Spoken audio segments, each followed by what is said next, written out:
Gentlemen, welcome. Hey, thanks for having us. Jordan, John. Thank you so much for joining the On Hook podcast. Jordan, you and I, we go way back. We've developed a good friendship over the years. And John, you and I are just now getting to know each other. So I really appreciate your time. It means a lot for me. I'm honored to have RDN here on the show. And I think, there's so much to talk about in this industry. And, RDN just setting at the absolute center of the business.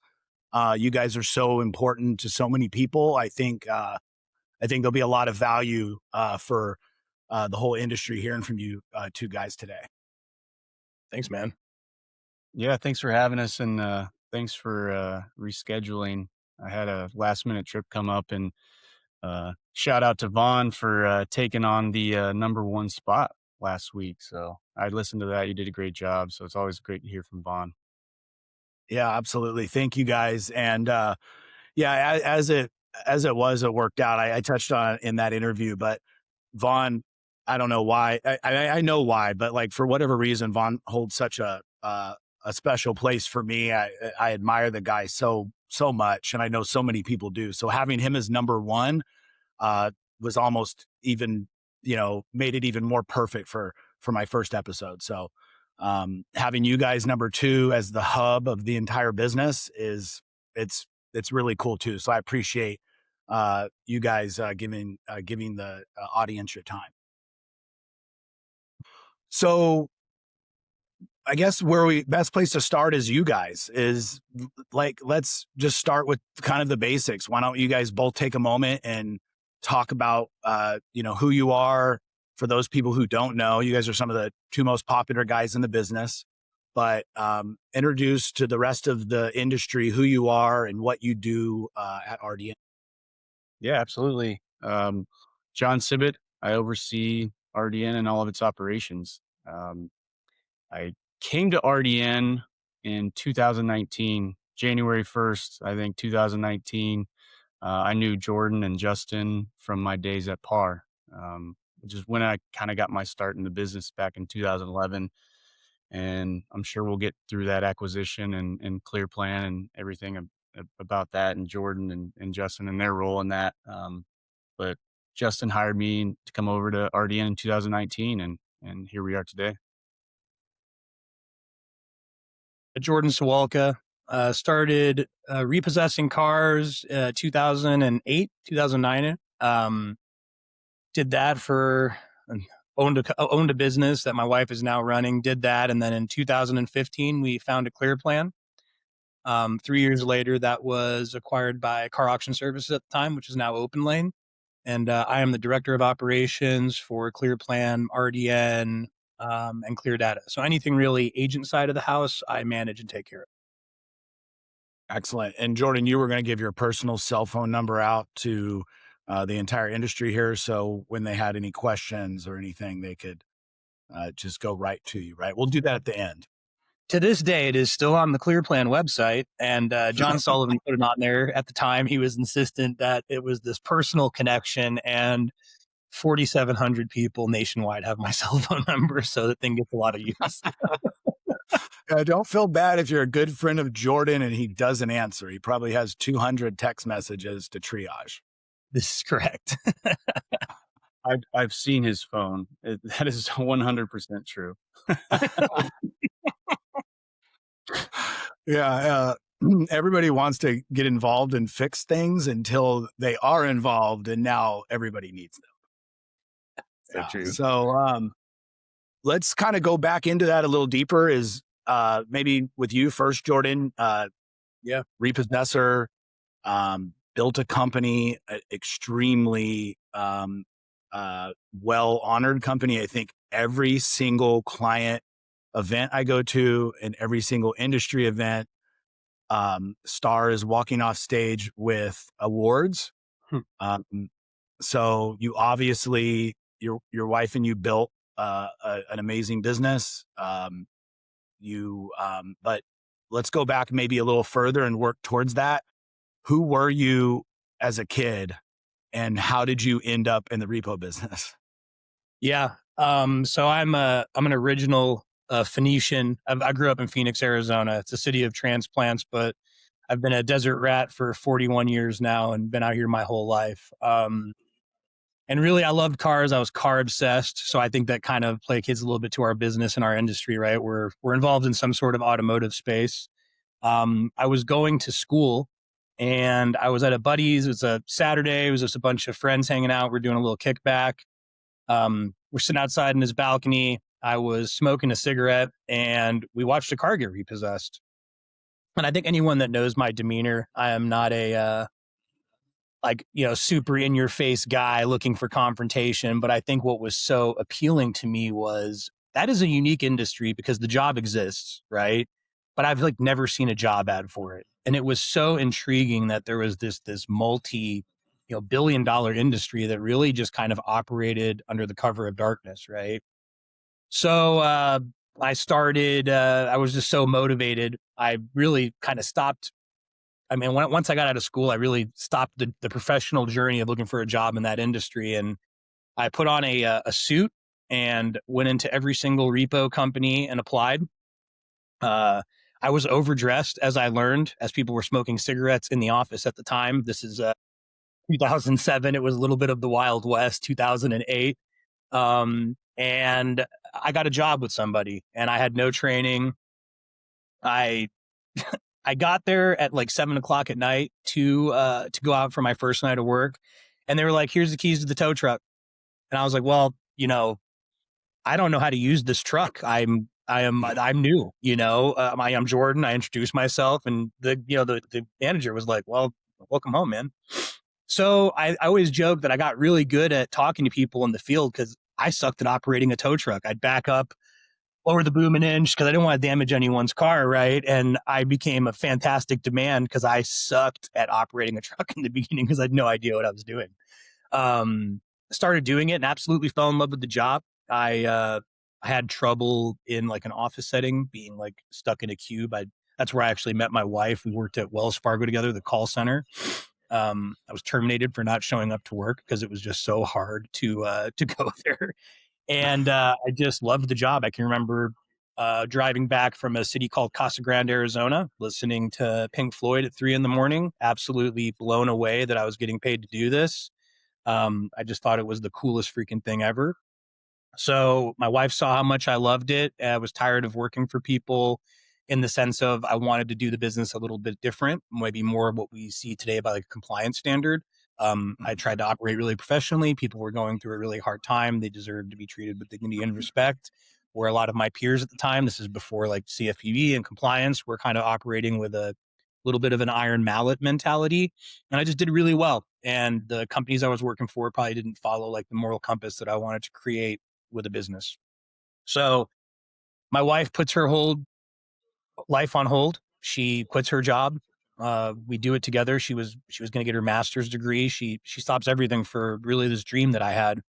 And when we built the business, and it just kept scaling and scaling and scaling and scaling. And, before you know it, you've got 80 employees in 6 offices and you can't really put the genie back in the bottle. And that's kind of, really how it all came to be, if you will. It was quite a journey. And I think anyone that's listening to this that's owned a repossession company knows that you lose your hair and it grays real quick. So I am happy to be part of that journey as well. So That's great, man.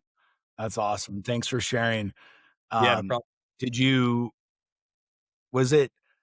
So it sounds like just that instant light bulb went off when you saw that guy doing that job.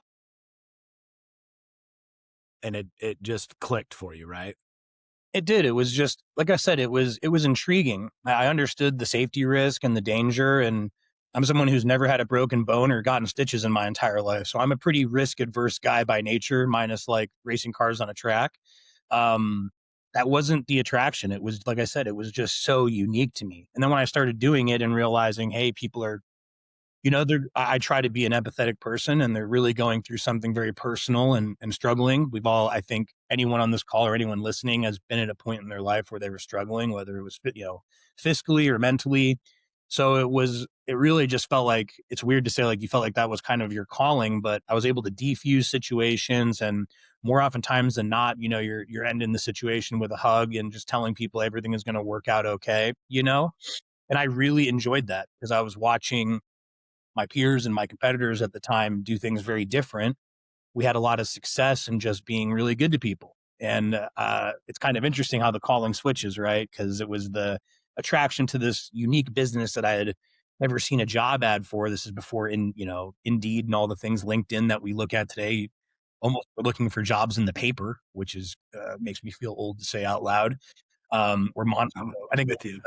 yeah. So I just had never saw this before. And it really turned into, hey, I feel good about this, not to sound arrogant, but I knew I was so good at it just because I had a different way of dealing with people. And that's really where it started to go in another direction for me.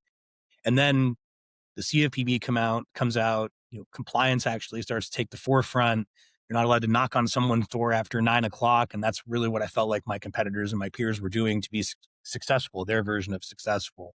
So once that happened, we were able to easily navigate the new compliance landscape, stay in business because we had trained all of our guys to work like that. And so it was interesting watching the direction change. Yeah, it's amazing. I hear a common thread throughout my whole career, and I have a similar kind of way that I found myself in the business as you did, but not right into business. And in the company I was working for, was already doing things the right way, but I very much knew immediately that when I saw the first ad and then that one didn't work out and I went around and interviewed with a bunch of people, I knew it was like 100% clear that's what I wanted to do. Even all my friends were like, yeah, you would be way better at taking things than selling things, because I was doing sales at the time. And they're like, you're too aggressive, you're too pushy. You would be better at just going and taking the item. Plus you love cars. So I have a lot of similarity to you in that. But also the other side of it is knowing that people are dealing with quite possibly one of the worst moments of their life. And they didn't get here. Not everybody has a story that is sympathetic, right? Obviously, people make bad financial decisions and they have habits that put them into that position. But there's a lot of people that have lost their brother, or they've lost their mother, or they've spent their money on medical bills, or they had a support network that's no longer around. They've life around them has taken a turn for the worst. And even though we're doing a difficult thing, I felt like you really good about being a good person in that moment, and knowing that I treated somebody well, uh, reflected on me as a person, even if no one saw it, even if there was no Google review, even if there's no form to fill out. And I can't I don't know. I don't think I ever remember even ever getting credit for being a good person.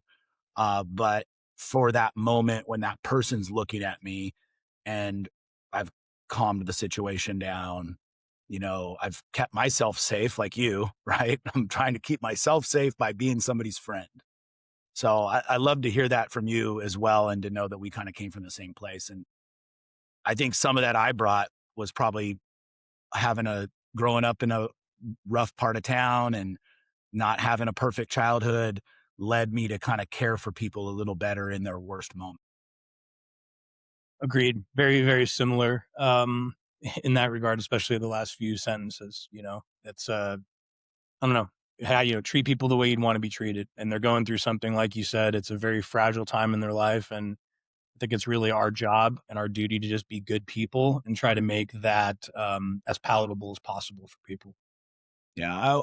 My favorite sentence I would hear from people is like, man, I can't believe the repo guy's nicer than the collector. Yeah. Yeah. And I'm like, helping them get their stuff out, walking them up to the door.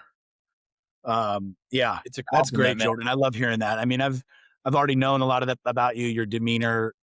Everybody knows, your demeanor. So I can only imagine seeing you in the field with people would be, I'd probably be your boss going, "Hey man, come on, let's go. Let's get to the next car. There's two spotted. Like, Yeah. you stop telling life stories and get on with the day." But Yeah. it really does make you feel better about what you do selfishly.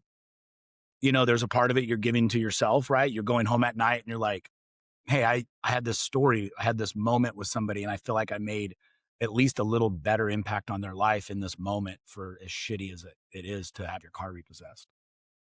That's so true, man.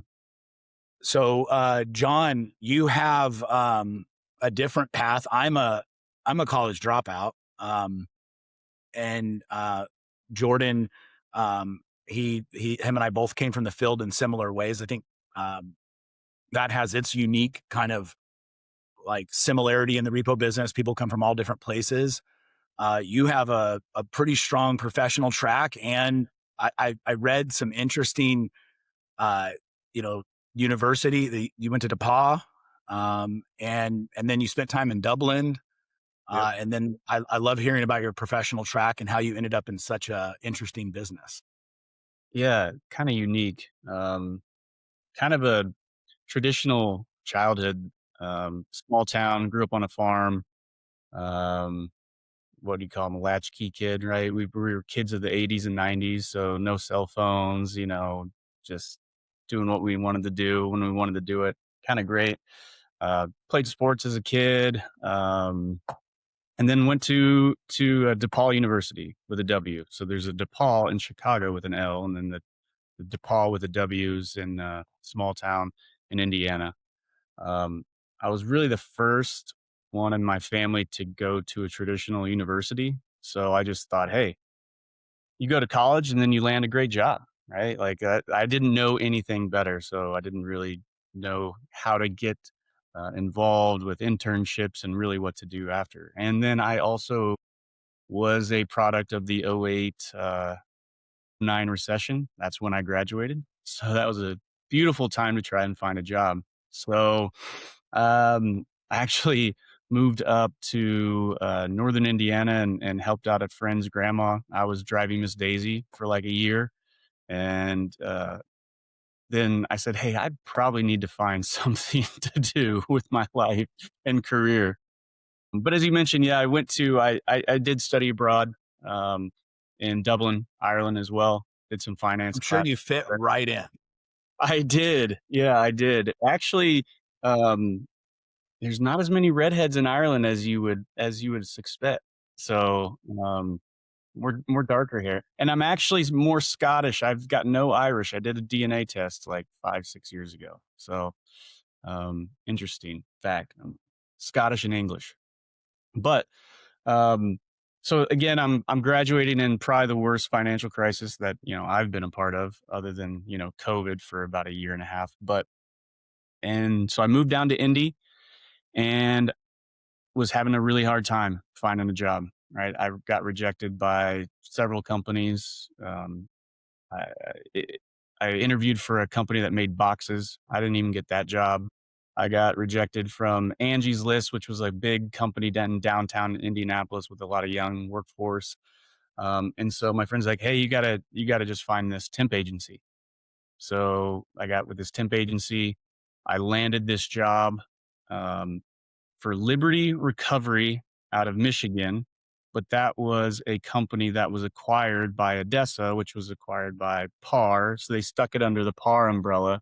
So they had a direct footprint in like Michigan, Illinois, and Indiana.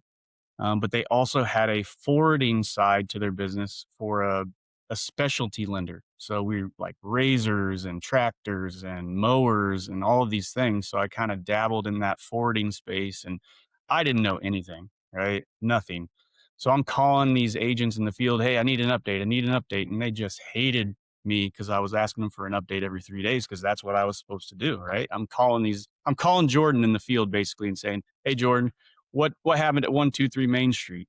So I'm just doing these updates. I'm trying to work these GE specialty portfolios through these tractors and razors, and so they eventually shut down Liberty. They just kind of packaged it up and said, "Hey, we're going to shut this down." So then I started working at PAR, and kind of worked my way up through different roles. But then at the time, Jerry Croshus was our CEO, and his executive assistant left.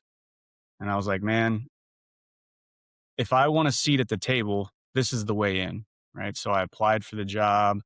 Um, as Jose Delgado was there as well. He was the VP. He's like, hey, you're the only male that applied for this position. Why do you want this position? You know, because it was an executive assistant role. I was like, hey, I want to learn. I want a seat at the table, right? I want to be in those meetings. I want to learn the business. And so I was the executive assistant for a while, booking travel, taking notes, coordinating lunches, coordinating everything at Par for a long time. And then they said, hey, we're going to fast track you and we're going to sit you in all these different seats. So they put me in client relations. I did a stint in remarketing where I would go represent cars at auctions. So I'd go down to San Antonio and I'd fly to Denver and I'd go to the auctions. And then kind of made my way into the vendor side. And that's where I got to know the industry probably the best. That's where I got to meet people like Jordan and Justin and Vaughn. Um, I, I'll give a big shout out to Jerry Croshus and Jose, who were adamant on travel, adamant on face-to-face meetings. So they knew I didn't really know that much about the repossession agent side, but hey, if you're going to oversee this portion of the business, you got to get out there and you got to go to their lots. You got to go get in the truck. You got to go see what's going on in the field. And, how I really met Jordan for the first time, and he probably remembers this, maybe he doesn't. So I was overseeing our vendor management team, and we had this high profile impound. It wasn't even an impound. It was more of a high risk situation. And I asked my guy who was overseeing the Arizona region, I said, hey, I don't care who the biggest agent is. I want to know who should handle this situation. Who will handle this with white gloves? Who will do the best job? And they're like, well, it's one of our newer agents, a smaller agent that we don't give a lot of work to, but I'm going to hand you over to Alpha. And so I was like, okay, give me their number. I want to call them. I want to talk them through the situation of why it's important, who it's for, what we need to do. And I talked to Jordan, and Jordan made me feel like he does with everyone, like the the, the best person in the world. I'm going to handle this. It was like meet at 3:00 in the morning at this time, and if you're not there within this time frame, I'm going to leave. It was just a crazy situation. I don't remember all the specifics of it. Um, Jordan did what he said he was going to do, and kind of the rest has been history from there. Jordan and I have known each other since that day, right? And that's where Alpha became a really big par agent for us, right? Because like, hey, if they can handle this situation, right, that's who I want on my team. That's who we want representing our company. So that's how I got to know Jordan and Vaughn, and a lot of the same contacts I have today is from doing every repossession conference, every client conference, visiting the field, visiting operations. So it was really cool to see. Oh, that's great, man. I think, yeah, I love that story. I love the bootstrapping of that and being willing to do a role that, I mean, ingeniously you knew that that role would get you to where you wanted to go. But so many people, I hate to say, especially today, and sound like I'm 44 years old and I'm going to sound like these kids today, but it's really everybody in their youth feels kind of lost in that moment that you were in, trying to figure out what to do. Um, and being willing to go do something that somebody might say is beneath you, or, that you wouldn't, why would you want to do that? Why don't you interview for the supervisor role in this department? Being willing to go serve someone and take care of something for someone else and be second to someone, and basically make them look better, and to do things to make the business run better from behind. But that's extremely intelligent to be able to know that that would put you right where you would need to be to learn everything. Yeah. I admire that. I guess Jordan and I kind of had a similar thing where we're like, hey, we're going to go do something dirty that nobody wants to do. And we see something in it, you know. I always knew I wanted to own a business. And I felt like in some way I would have an advantage if it was a really difficult business that no one wanted to be in, right? Like the competition wouldn't be there because, you know, unlike a restaurant, not everybody wants to own a repo company when they're 10 years old. Um, so taking that executive assistant route and taking that route of helping the business run better, helping somebody else do their job better. Gosh, man, that's so smart. There's a lot of young kids that need to hear that today, is doing something that maybe you don't see as maybe even beneath you a little bit is the perfect spot to put you into the right moment in the future. Put your best foot forward, do something really well, and be recognized for it. So that's excellent. 2008 was tough. I'd already been in the repossession business for a number of years, so it sort of was the opposite. It like took off, and then my 2008 was 2010 when everything turned off, right? And there was a lot of digging in at that time to try to recover from that moment. But I met a lot of people at that time that, and Jordan, you came in at 2008, right at 2008 No, is so when I you were. was replaying. Same with you. I started the business January 1st of 2010, essentially was our go live. Oh, That was the most that was a inopportune great. because everything had been picked up and no one was Yeah. lending. And we're just like, all right, we're actually sitting by a fax machine. That's how we got our orders. And no faxes are coming through because we missed the wave. So a lot of title loan stuff and digging. When did you start? 2010? Your company? So 2005, 2004, I was running around doing interviews, and I had shout out to Tracker Auto Recovery in Loomis, California. They said I wasn't qualified, and I've always loved that, just because Adam Carolla has a book that says like not Taco Bell material. And he talks about just, you know, you got to find your place, find that dirty job, and just go do it. No matter how long it takes you, if you do it for long enough, you'll become an expert at it. I truly wasn't qualified if you're looking for like a tow truck driver to convert to a repossessor, right? But I think the magic in this business is finding people from all these different walks of life that uh, have this like grit, but also a softness to them. They have this like deep need to like really succeed. And maybe they wouldn't show up to a regular job on time every day. Certainly I've been fired for like staying out too late and then not being on time to work, you know? So repossession was perfect for me because, I could work 14, 16, 18 hours, sleep in front of the shop, wake me up for an impound, and then go home, you know, after the first impound or second impound was done, and then probably oversleep and not start my next shift until 2 a.m., you know, but in the course of a week, I'd put in 90 hours, you know? So it's kind of that balance between,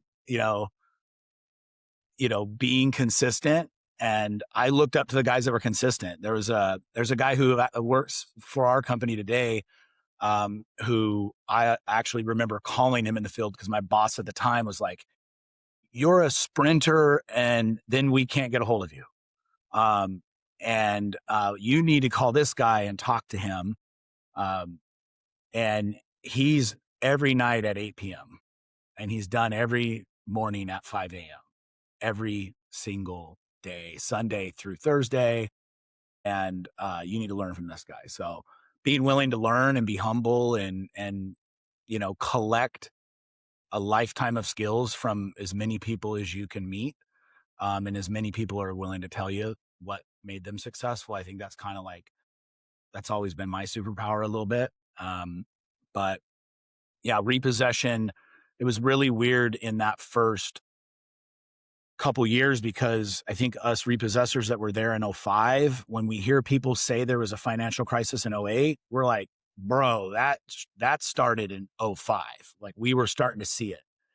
I remember I've never chased as many real estate agents in my entire career as as that moment in 06, 07, 08, and through 10. But meeting like doctors who were turning over cars, meeting these business owners, going to these $1 million houses and picking up boats and cars and hearing people's stories during that time, like, it really kind of impacted me to try to be like very diligent with my finances and understand that, like, I'm having a good moment now, but I don't know what's around the corner. So luckily I was pretty prepared for 2010. I didn't start my business until 2015. I actually started two businesses. One was um, we purchased a repossession company, which is the company I own now, Daybreak Metro, that was struggling at the time and going to go out of business, and we picked up that company at like 4 employees.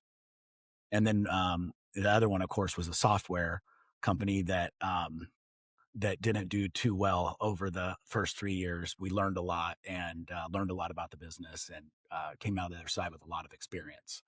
But we yeah, the repossession's been very good. The repossession business has been very good to all of us, it sounds like. And um, even though none of us plan to be there, there's something about this place that offers a ton of value, right? I think you might agree, it's just like such a dynamic business with so much to offer people. It's amazing that we don't do a better job as an industry to highlight it to young people. I feel like there's a lot of young people out there that could excel in this trade, whether they're in an office, they're at a forwarder, they're at a lender, or they're at a repossession company or transport company. I just think there's so much to do, and there's so much improvement all around the business to be had, that anybody can come here and make their. You're not wrong, man. It's definitely, the barrier to entry is, I think, a lot harder, maybe even today, than when we had started our companies too. Not to get on a separate point, but I think about that a lot. When we were all coming up in the industry and going to the trade shows, it kind of always felt like, hey, there's this newcomer in this market, and you were always meeting someone new who becomes your like lifelong friends today. I've been saying it for the last few years. I get concerned sometimes because we go to NARS and go to all the different trade associations, and we're all still just seeing each other, right? There's no new young faces that are coming into the industry. So, it's a very interesting thing to see. And I hope that, James, to your point, I hope maybe more people, some random person that listens to this, it's a great industry. And if you're struggling to sit in a cubicle all day, there's a warm seat in a tow truck for you, right? Yeah, It's, yeah, but that's definitely a great point to make. yeah, for sure. So John, did you fall in love with it the same way, in terms of just like feeling like you could just throw a rock in any direction and make a change for yourself, make a change for the industry, make a change for yourself? Yeah, I really liked the industry once I got to actually know it, right? When I first started working for Liberty and Par, I didn't know anything. I was just doing what I was told. Um, and then really getting to understand the business. And again, like traveling, that's when I really got to meet the people, right, who kind of run the industry. And I've always been in the mindset, and I'm a little biased because I've always been on the vendors, or I spent the majority of my time at Par on the vendor side. All right. So vendors were my baby.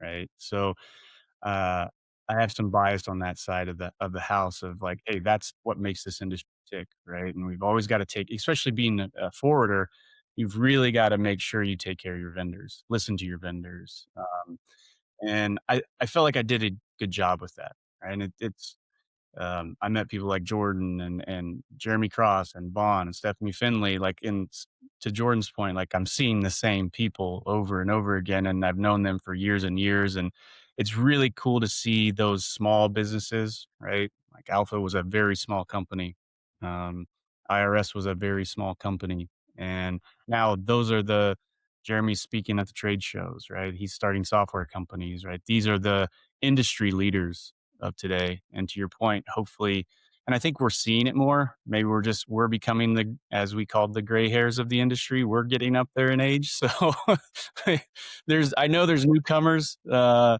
going to make their mark too, but that's kind of what I fell in love with on that vendor side. I just loved it. And then, being able to travel and kind of learn both sides of the house, right? Being at a forwarder, you do have to manage. You have to manage all your clients, and you have to manage all your vendors, and you got to keep both sides happy. And kind of the same thing that Jordan and I have to do today at RDN, right? We sit in the middle, and then you throw forwarders in there with RDN as well. So uh, Yeah. I like to problem solve. It was something that took my skill sets uh, and where I wanted to go with my life, right? Because I didn't really know what to do, and I fell in love with the industry. It's some of the best people, and um, I had a few guys from the industry. They flew out to Scotland for my 40th birthday for 2 days. So these are lifelong friends. These aren't just business acquaintances. So yeah, it's been really good to me, and it's been good to all of us. So Yeah, absolutely. Um, so diving into RDN a little bit for the viewers, even those people with 20 years, right? They might not know everything RDN does because they're a repossessor and they see it from their perspective, or they're a client a client may only see their perspective. They might even have like limited touch depending on where they set within that client organization. Um, for the viewers from these different walks of life, why don't you guys take a shot at kind of explaining the RDN ecosystem and the different pieces and parts of RDN that serve the different parts of the industry, and kind of bring it all together to that hub that RDN sets at. yeah, I'll start and then let Jordan take it from there. But in its simplest format, we are the hub. We're the communication hub for lenders and agents, right? When I'm in the elevator, number one, I say most of the time I'll say I'm in auto finance, right? Like, think that's the easiest Me question too. to answer. I'm in auto finance, and then once they want to get a little bit deeper, then software. Okay, what kind of software? Repossession. Oh, okay. So it's interesting, but we sit in the middle between lenders, auto finance companies, and repossession companies. So we're the communication hub, and really, what it solved, or what it was initially for, is to replace Jordan's fax machine. Right before, a lender had a repossession, and they would fax that order, or they'd call over that order, and I need this car repossessed, and here's the address, and go pick it up. Um, it was the digital version of the fax machine. I mean, RDN, I think, was founded in 2002, so it's 24 years old. But you kind of think of it as, we've got the lender side of RDN, and we've got the agent side of RDN, and there's also the forwarding side. And then you think about all the different wheels and spokes of this, to different integration partners, LPR providers, collections platforms within the lenders, compliance partners.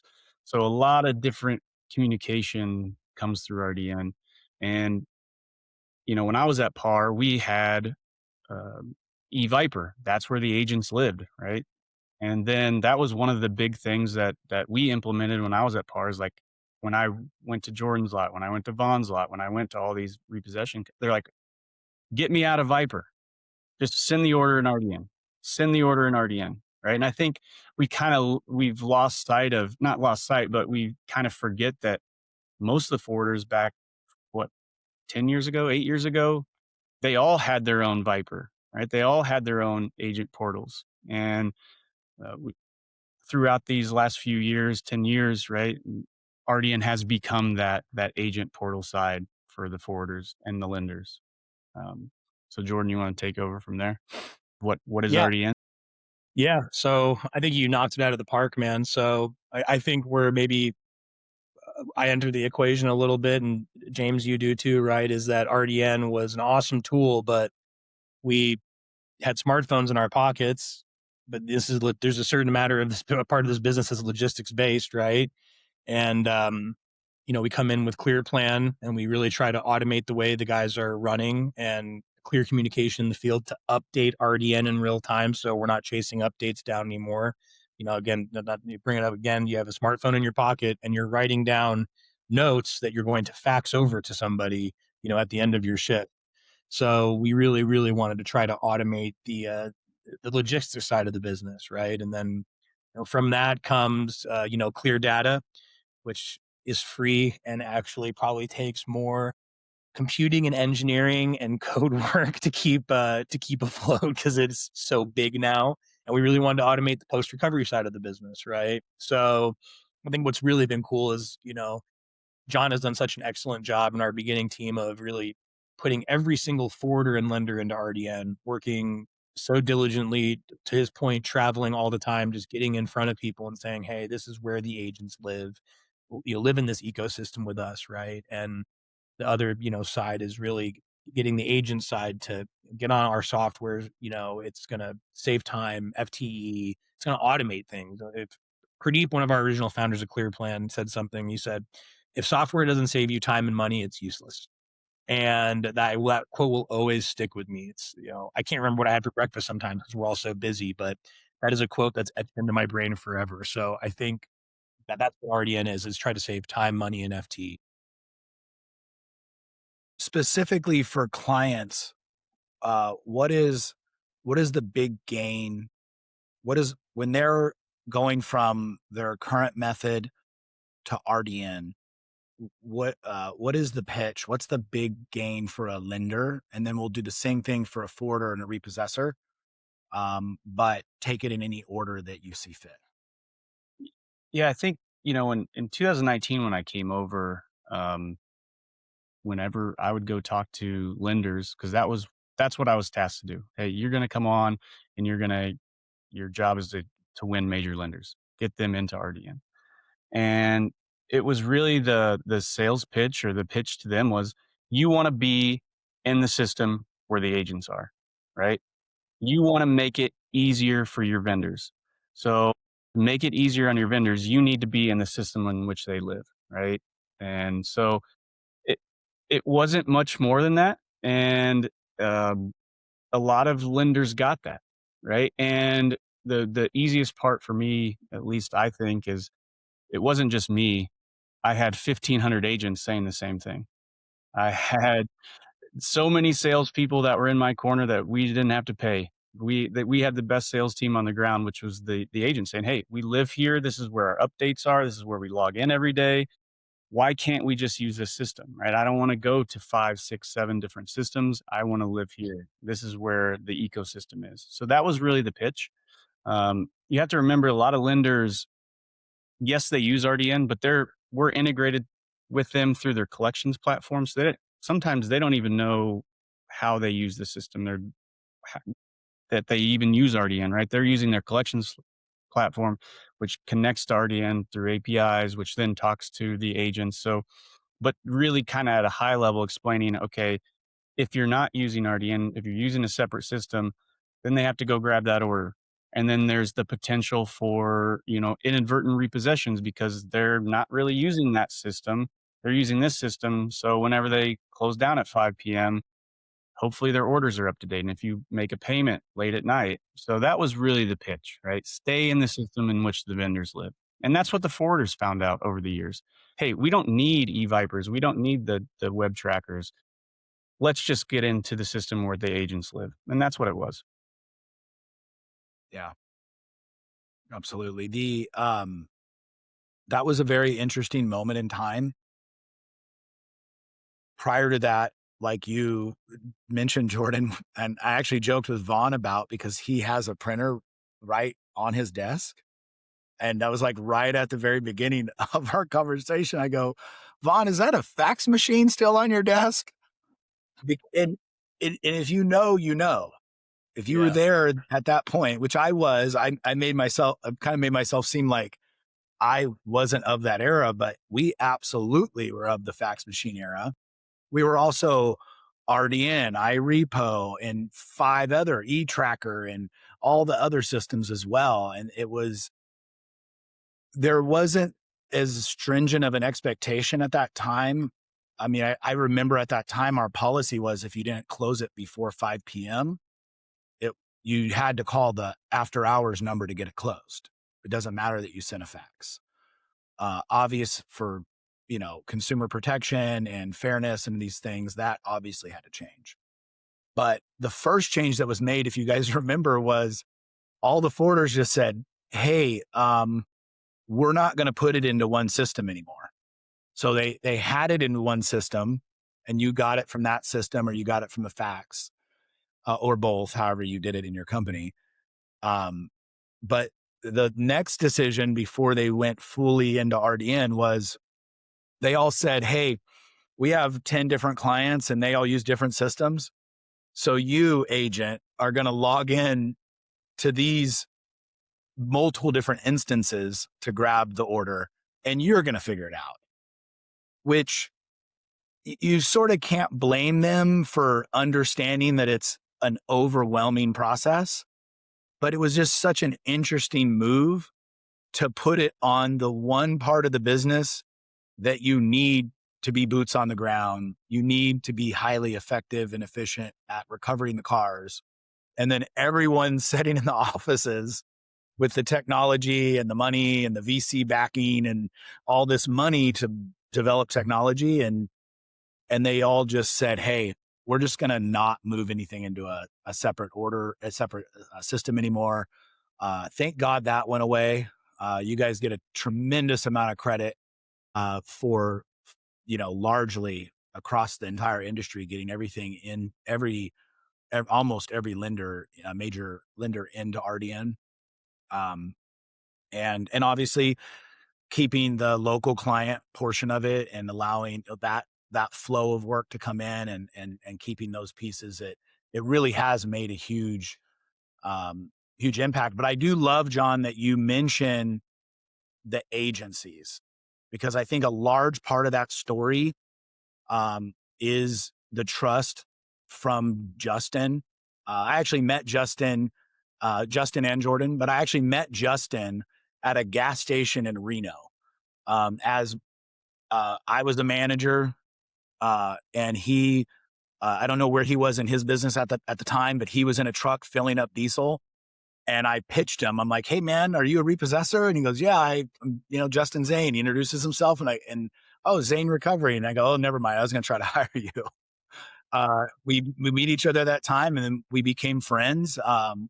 And it was interesting that we both met in the field at that time. I think I was up there probably thinking about shutting down Reno, because it's like, oh my God, this place turns into an ice box for 5 months a year. And we have to unbury cars out of the snow, and going from, one side of the valley to the other, the truck drives down the freeway like this. But to the point of what you said, the 1,500 people, 1,500 salesmen out there.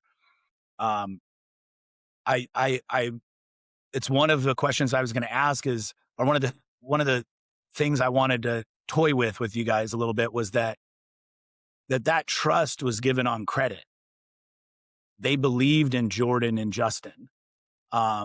There was this innate trust. Even me, I had a software competitor that was unlucky enough to launch at the same time as Clearplan, rather than, a year earlier. We both showed up to the same trade show at the same time, and we're like, wait, you're doing a mapping product too? And it's just so interesting that so much innovation. I mean, RDN itself Todd Hodnett was a repossessor, right? It wasn't a lender driven product. And it always frustrated me so much to talk to some of the people in the business that saw it as a top down lender driven initiative to make things happen a certain way. There has to be balance. And so many of the best products have come from the agent who understood the problem viscerally, because their life was affected by it daily. Their employees were the ones staying up at night to close orders. Whatever the issue is that you come across, there's a huge difference in a very small organization dealing with those challenges. And then also having a feeling like it's so easy, I know how to fix it, versus being in a large organization and there's so many pieces that you feel like you can't fix it. So, I mean, I think it's kind of self-evident that innovation is going to be driven. You see this in software all the time. It's like the small, young startup develops things faster and quicker and solves problems, and they get purchased by the bigger company. The bigger company is not the one that usually innovates. You're seeing this in all the frontier labs right now with the AI and language models and voice models and things. It's all these small, little, tiny startups. But I'm so glad that you touch on that, because Jordan and Justin and the rest of the team at Clearplan had what I've said in the past is called social capital, right? They might not have had millions and millions and millions of dollars to spend on sales, and it made more sense to sell the business to RDN. But RDN and the people at CAR that made that decision to bring them over and put them in charge, it was just absolute brilliance in my mind, because just giving that to RDN wouldn't have done what happened today. The credit, the trust that was given on credit from the agents, it was smart on their part to trust them. And I think Jordan and Justin and yourself and everybody there at RDN has done a really good job honoring that. And I hope to see that continue. And I think you guys did a great job. I'd like to hear more about that moment, actually. I guess is the point, is how did that moment look from your perspective? Yeah, I'll start at least from my interaction with the Clearplan team in general. Right, I was still at Par and I was overseeing the vendor management piece, and it's like, oh, this shiny new toy, this Clearplan. Okay, what is it? And I got to learn more and more about it. And then as we would onboard or we would have conversation with agents, or as I would travel, I remember being at an agent in Texas. I was like, "Hey, are you on Clearplan?" "No, what's that?" Um, "Well, your competitor is, and they're about 10 percentage points above you, right?" And so that owner, while I was there, called Jordan, got signed up with Clearplan the next day, got a demo the next day, and got signed up. And that was kind of my interaction with Clearplan earlier. And I was really attracted to it because it was easy to see the value, right? It was like, wow, this is going to save time. This is going, you could see the vision too. And you were talking about social capital and trusts, right? There's not a better team, and there wasn't a better team at the time to develop that product. And I just saw it, I mean, grow and grow. I think that first couple of years at NARS was insanity, probably for Jordan and the team there. Um, and it really took off. And then, you know, I was at Par and I was really kind of pushing for, because we were owned by Car Auction Services, Car Global, now it's OPENLANE.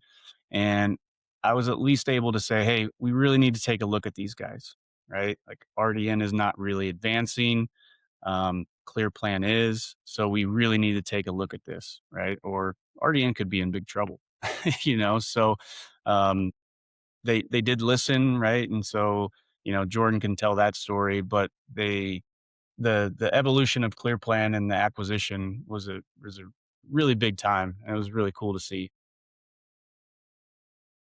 Yeah, was. No, so I mean, it was a lot, dude. I think that was actually probably one of the coolest parts. We liked running Clearplan. It was four of us. It was four founders. We had a great time, and I think that one thing, and it really wasn't on the open lane side, but I don't think that we were going to be able to be Switzerland forever. It was just getting to this point. If you remember the very early stages of Clearplan, we kind of were doing what RDM was doing now, in the sense that we had an integration with every single one of these different order app, right? So it was just getting to a point where I think the fork in the road was approaching much faster. We had to make a decision. And initially in the conversations, it was really like, hey, you guys are going to run Clearplan. It's going to be great, et cetera, et cetera. And then it started, I think, probably like right in the 11th hour, it started to be a lot more of like, how do you guys feel about running RDN? And it's like, well, that's new. I don't think that was on the docket initially, but I thought there was a real opportunity there. We were excited to come in there and really change the direction that RDN was going. It wasn't doing poorly, but I think to John's point, it was kind of stagnant. And other competitors were picking up. You had a lot of competitors in the space at that point, and they were getting some steam and momentum. And I think that it was really good for us to get in there because it's no, not to insult anyone running the businesses, but there was really no industry knowledge in a lot of these facets. It's why I've always held John in such a high regard. John is boots on the ground. He would be standing in the middle of our lot in June wanting to know how we do things. We're both profusely sweating. Name another guy that's doing that from the client side, right? So I think when you have a guy like John that understands the lender forwarding space better than any person on this planet and was boots on the ground for the entire like 10 years of our friendship, even before the acquisition, right?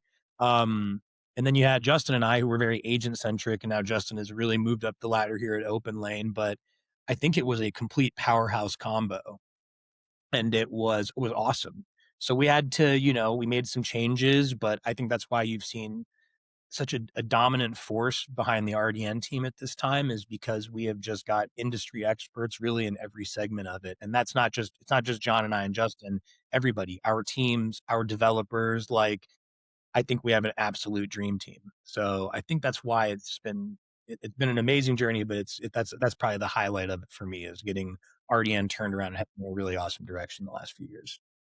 Yeah, Yeah. being on the outside at the time, but I was really well connected. Luckily, my mentor, Michael Eusebio, had like 20 years in the business. John Lewis had, he founded ARS. That was another mentor of mine. A big shout out to both of those guys, Esperanza, Eusebio. There was this group of people from the prior generation that, I would have the Kevin Campings, the T Cars, the Kevin McGiverns, there's I could go on, but I had a really good network of people that I was lucky enough to grow up in the business under. And so at the time there was this big like thing where like, gosh, these RFPs, they're going this way, they go that way, they go this way. And, Clearplan just seemed to be that marriage at that moment. It was Switzerland, and then it became this product. It still was interconnected to things, didn't just cut things off, but obviously now it was an RDN product. Now you have Zane running the business. You have Jordan and the team over. We're like all excited. The repossessors were like, yeah, man, this thing's going to change. And then it was like, hold on, trust us. We're actually not going to be able to build anything for a while because you need us to get clients. So that trust on credit had to be extended a little further, right?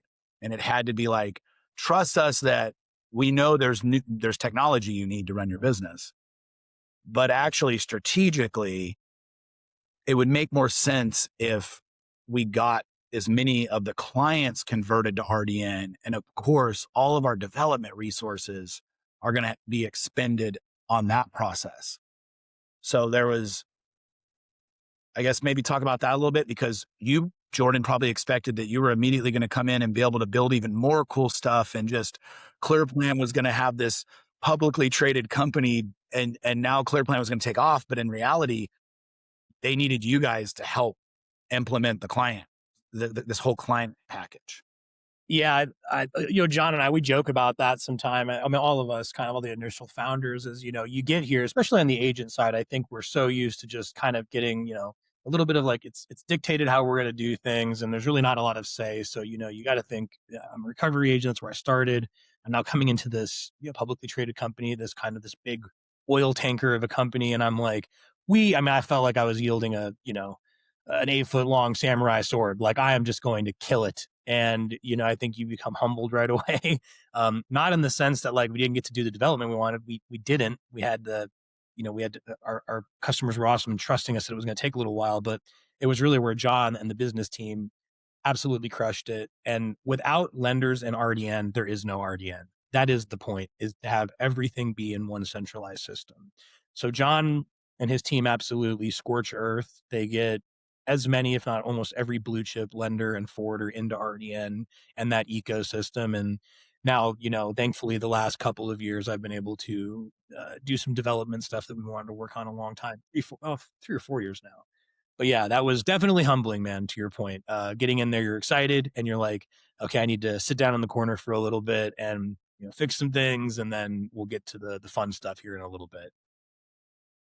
Yeah, and James and Jordan, you kind of both touched on it, and I think it is a credit to the the car OPENLANE team for putting the right leaders in place for RDN right at that time, right? Not just acquiring Clearplan to acquire revenue and to drive the business forward, but saying, okay, what does RDN need? What needs that expertise in this space that we really don't play in that much, right? Like OPENLANE and Car, they owned all the ADESA auto auctions. They were really designed to sell cars, right? And this little repossession software that it wasn't a big piece of the business, right? But to say, hey, we're going to invest in it, and we're going to put the right leaders at the top.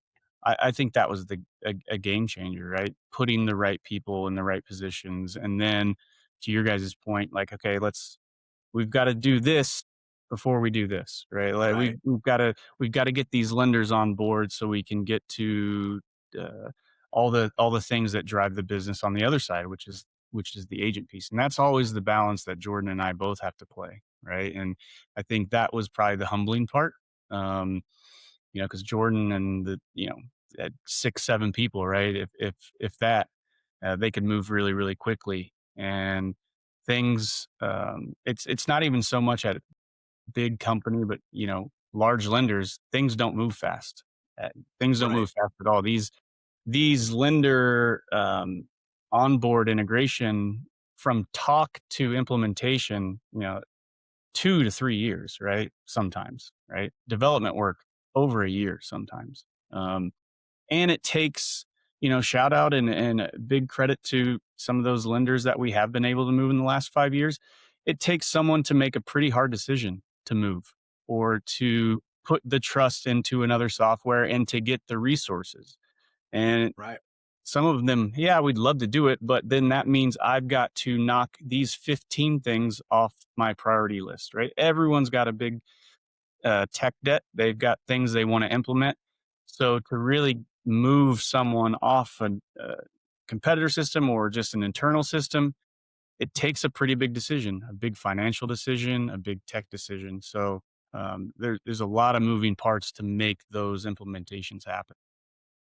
And there's such a balance between the two because you need lenders for assignment flow, but repossessors being in RDN is what makes it so valuable to lenders, right?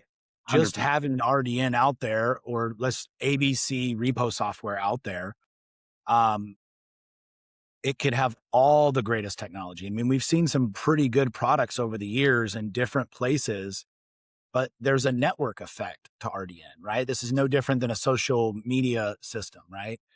In a way, is that the network effect is what drives its value.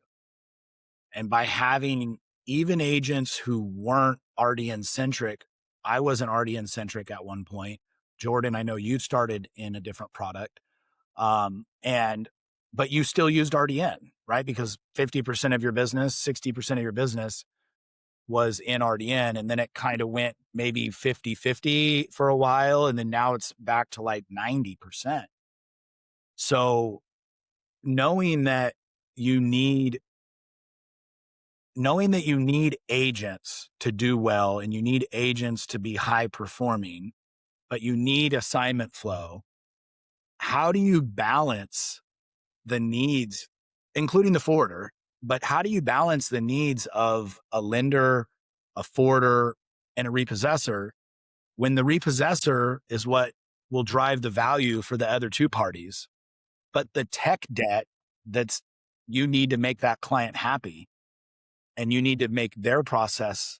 How do you, you hear what I'm getting at is like, how do you balance that? Because if you were able to spend the next 2 years doing nothing but repossessor value added software development, you would deliver a crazy amount of value to the lender. But the lender has very tactical day-to-day things they need you to do for them to stay your client. Well, spirited conversations amongst the team for several years. I think in the beginning, it is a balance, right? I think that you have to prioritize what you want to do. Hey, what is hands down the most important thing was putting lenders in the system, right? That's what makes RDN what it is. And I think it's give and take. My answer to that would be it was give and take, James. And then on top of that, the other extremely difficult challenge is that every lender that uses RDN has their own portal and their own API call. So now you have all of these tentacles running out to each individual lender platform, right? And that's the same for the agent, is that every single agent, whether it be an owner operator, which we still have a lot of 2 and 3 user companies in the system, all the way to a 500, 600 person company that's covering 20 states, that software needs to work the same. So, sometimes you want to build all these really cool features and functions, but you're going to screw the small guy or vice versa. It'd be great for the small guy, but it would really hurt medium and large size companies. So, I think it was just give and take. And on top of that, I'm sure John can cover it too, is like production issues, not even caused by you. A lender did something in their system and it broke an API, and it felt like in the very beginning between what to compromise on, what to build, it really felt like we were just putting out small little fires all the time. And kudos to everyone at RDN and the team. They've done such a great job at, system stability now and trying to standardize API connections. John has been imperative in that. It's become a lot easier. And now I think that it's a really great ebb and flow that we have. But yeah, in the beginning, it was like, Zane and I are on the phone with each other, like, I got to get something. And Justin's like, I got to get something. And it was funny, right? It was a lot of passion behind how do we allocate resources, Yeah. Yeah, it's definitely a tug of war, and you've got to find the right balance. And it's interesting because I think if you talk with some lenders, they would say, well, you guys focus too heavily on the agent side, and then if you talk to agents, they'd say, hey, you guys heavily focus on the lender side. Right. And I've heard both of those statements. All right. Yeah. So I'm not making this up. This is like something that I've heard multiple times. So, it's interesting in our seats to hear that, because that balance is really tough. And sometimes, of course, we've got to focus on more client side projects, or hey, in the past 8 months, we focused more on Right. agent side projects. But I think, in the first few years, we absolutely were focused on client integrations, and that eats up a ton of resources. The other thing that, you know, people don't realize is how much on the back end that doesn't add, I would call it, any value. It is eaten up as well, right? With compliance requirements, with penetration testing, upgrading to, a PHP, all of these things that it's not a new widget, it's not a new report, it's not a new button, it's not all these new things, but you have to do these things and they take months and months of time. That also eats up a lot of our time, right? So there's always that balance. And even when you are developing things for lenders or for forwarders or for agents, there's 1,500 agents who all want something a little bit different. And so sometimes, we'll even get feedback, right? And you can't get feedback from 1,500. It's just not possible.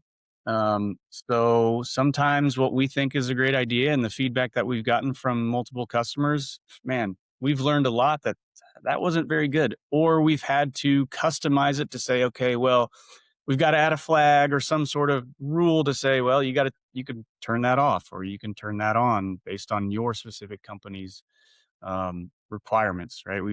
We get that all the time. And the same thing with lenders, right? Even though some of them interpret things the same, a lot of them interpret things differently, even on their legal side, right? What is required on a personal property letter is different for one customer than another. So everyone has their own requirements And I know there's been a lot of talk about standardization, and I think obviously we've gotten better, and getting more and more lenders on one system helps. But standardization is always going to be a struggle with how many different lenders and how many different interpretations and requirements and legacy systems to have. I think it's gotten better, and it could continue to get better. But to get 100% standardization is a little far fetched, I think. Yeah, there's definitely a tug of war there to them, for them, because you want anybody wants to have I want to have customization within my business to be able to really drive value. If we were all wearing the same pair of shoes all the time, we would always kind of feel uncomfortable, right? You would never feel quite right.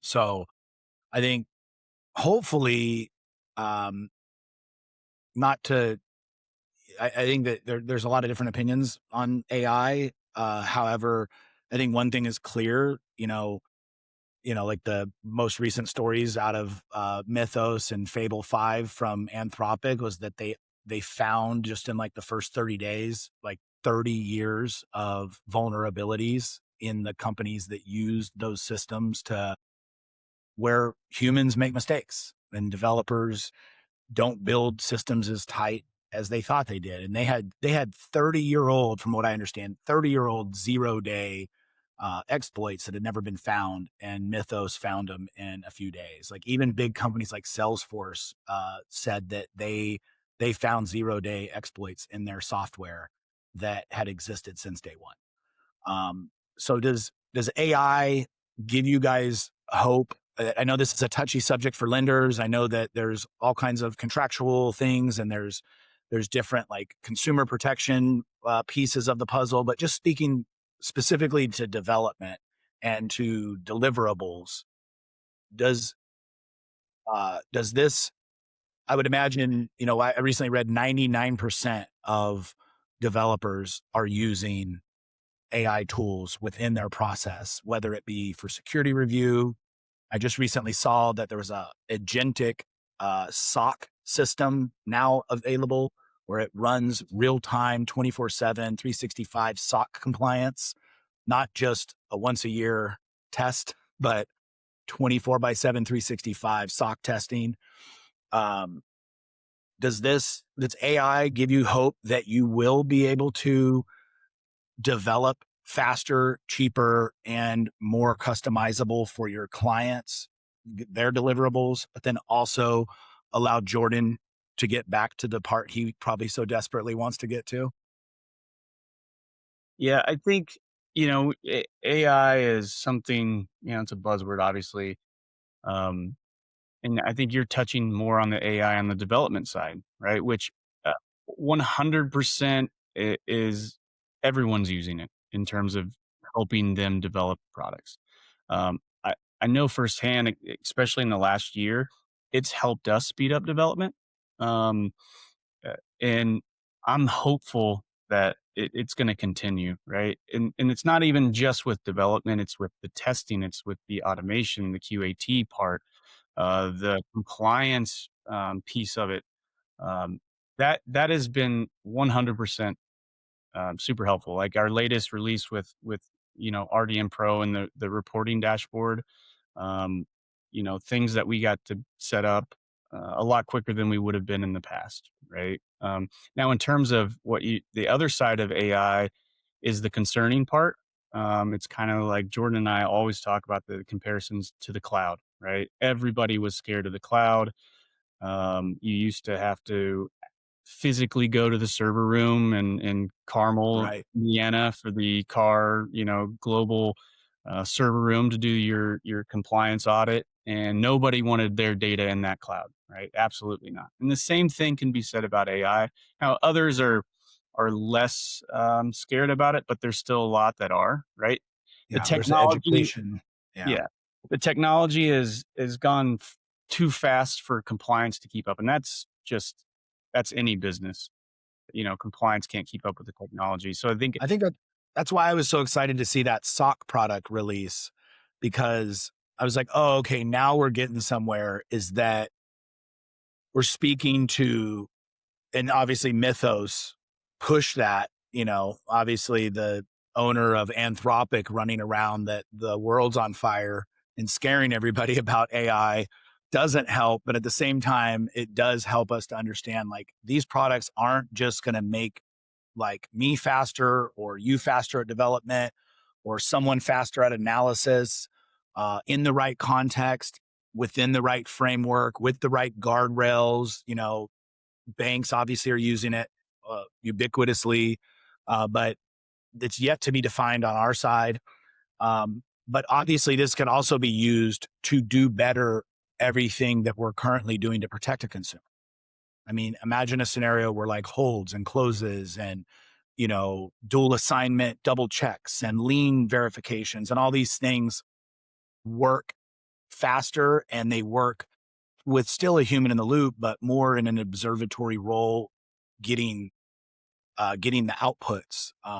So I'm very excited by it. I know that there's a lot of tension in this moment, but I think your comparison to the cloud is spot on because no one's running around yelling about don't the cloud anymore, right? You almost have to be. Yeah, there's no other Yeah. option sometimes. Well, there's actually some interesting developments where they're like, especially for, and I don't want to get too into AI and language model topics with this audience, but obviously with a bank or with a company like yourself that has your alpha, your proprietary um, set of IP, you don't necessarily, there might be some risk to having.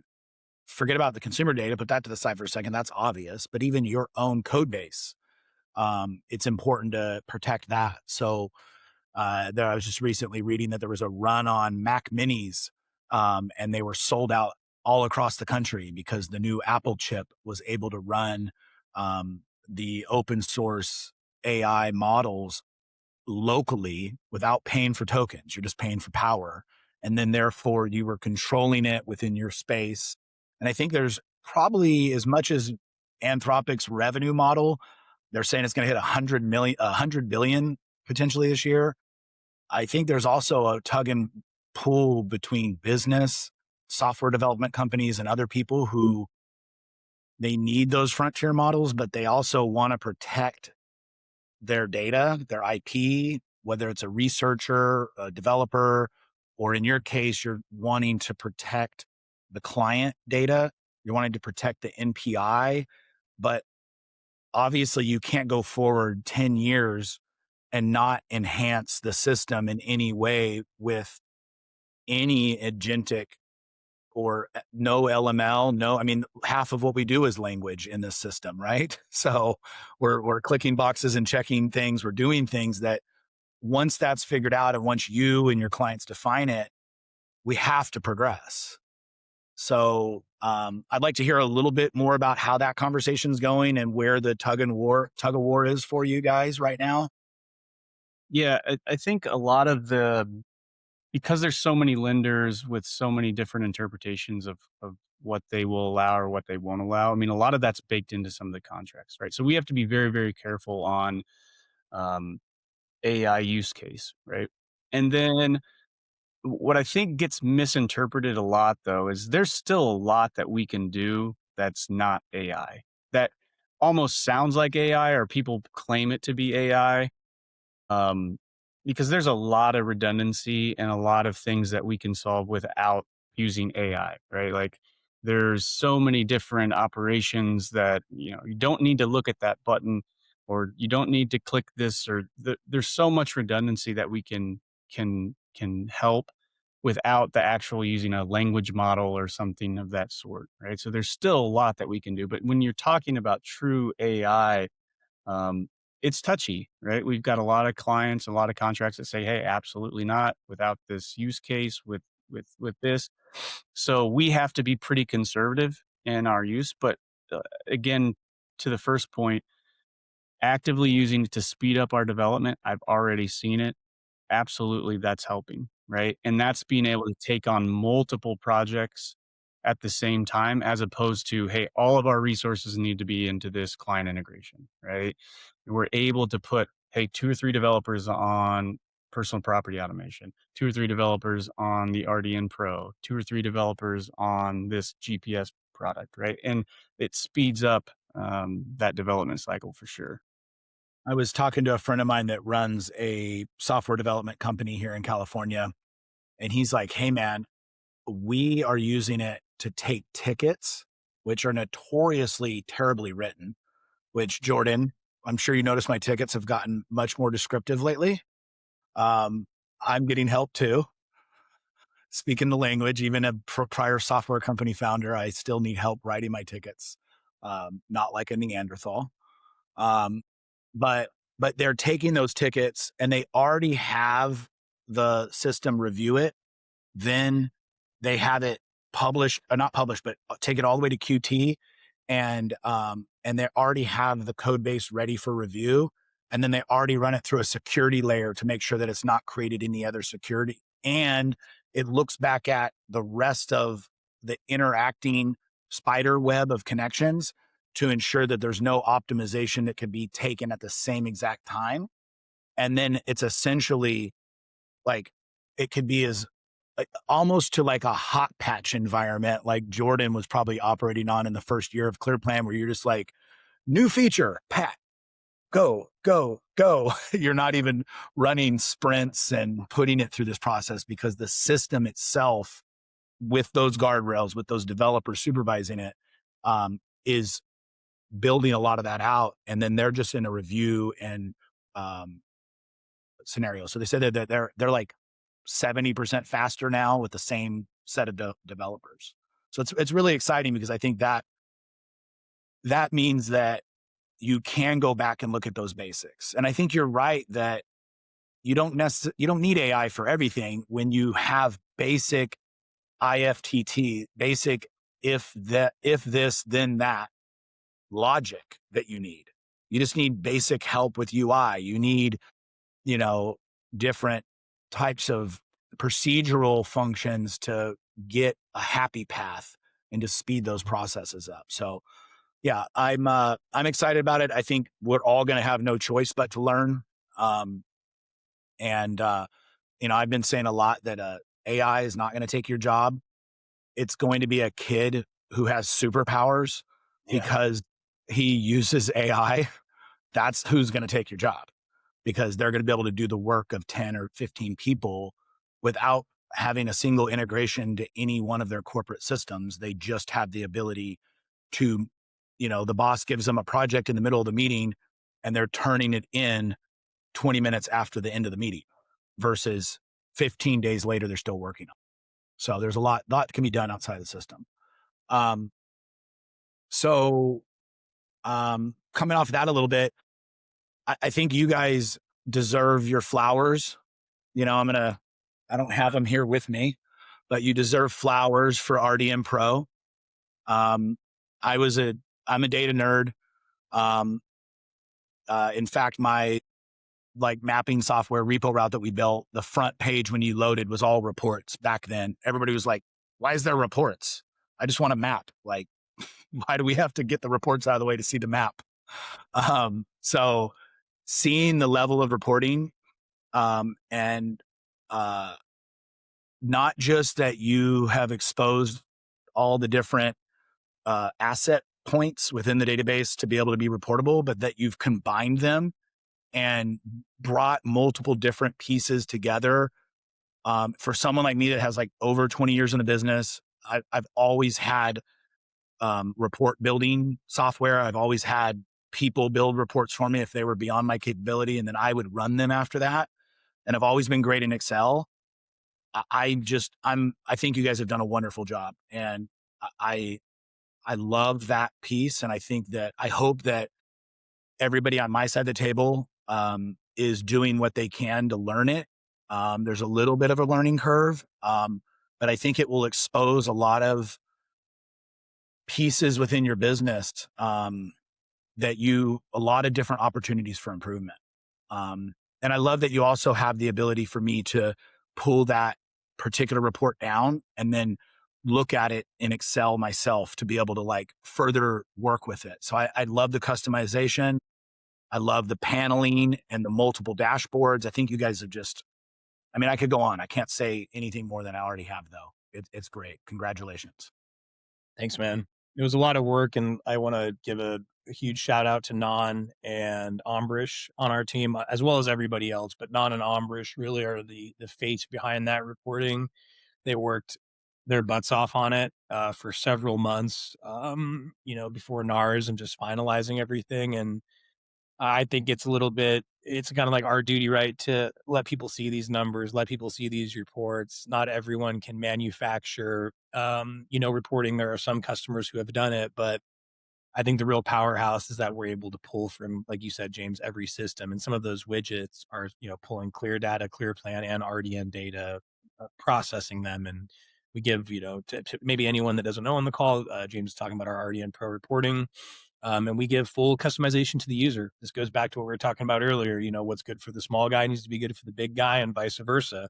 Smaller companies might have 4 widgets on their main landing page, and a big company might have a 82-inch TV with every single widget on one. Over 100 different customizable options for you to do widget wise, and quite literally endless possibilities of dashboards. So we appreciate it, man. It was a huge labor, and I thought it was one of the best received products, truthfully, since Clearplan came out.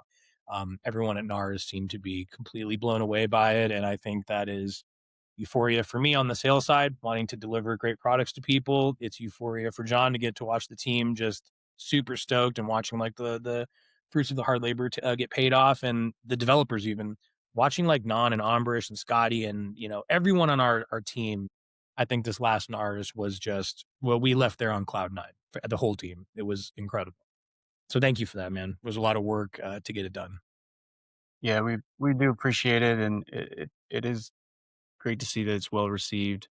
Again, kind of back to the power of AI and the use of, what Non did with his wizardry behind the scenes. I mean, really the database behind RDM Pro is really where the power's at, right? Like when you think about all of those different reports, and if you can even click at the top and it shows how many rows were computed for that one report. It's millions in some of them.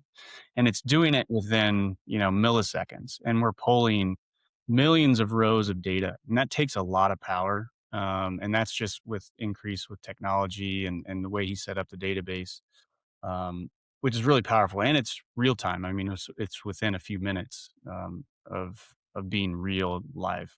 So, huge shout out to the team, and really, yes, it was it was a necessity that we needed better reporting, right? We all, at least for the last 4 or 5 years, we've tried to do a big splash at NARS, right? We again, agents are a big part of our business, a big part of the focus, and a big part of why we've won and where RDN is where we're at today is because of the agents, and we don't forget that. And so we try to do a big splash at NARS. And hey, what are we going to do next year?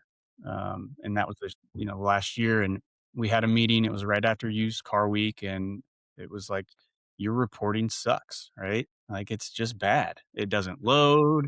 We don't even use it, right? And we've had some third parties create some really good softwares, but we owed it to our customer base to have better reporting, and we listened. We got a lot of great feedback in that meeting, and that was the goal, to have better reporting by NARS this year. And I think the team just blew it away. So again, Jordan shouted out the team, but they've done an amazing job. And it, we're talking about RDN Pro reporting, but there's also that RDN Pro. A big piece is that auto accept, right, where you can automatically add and accept cases and add mileage and add flatbed fees. And then one piece that I want to make sure everyone knows about, and we're getting more and more customers on it, is the auto invoicing piece, right? Being able to set up these custom rules to automatically send your invoices or automatically create these invoices to make those really tough jobs just a little bit easier, right? And we're never going to get to 100%. There's a lot of customization that goes along.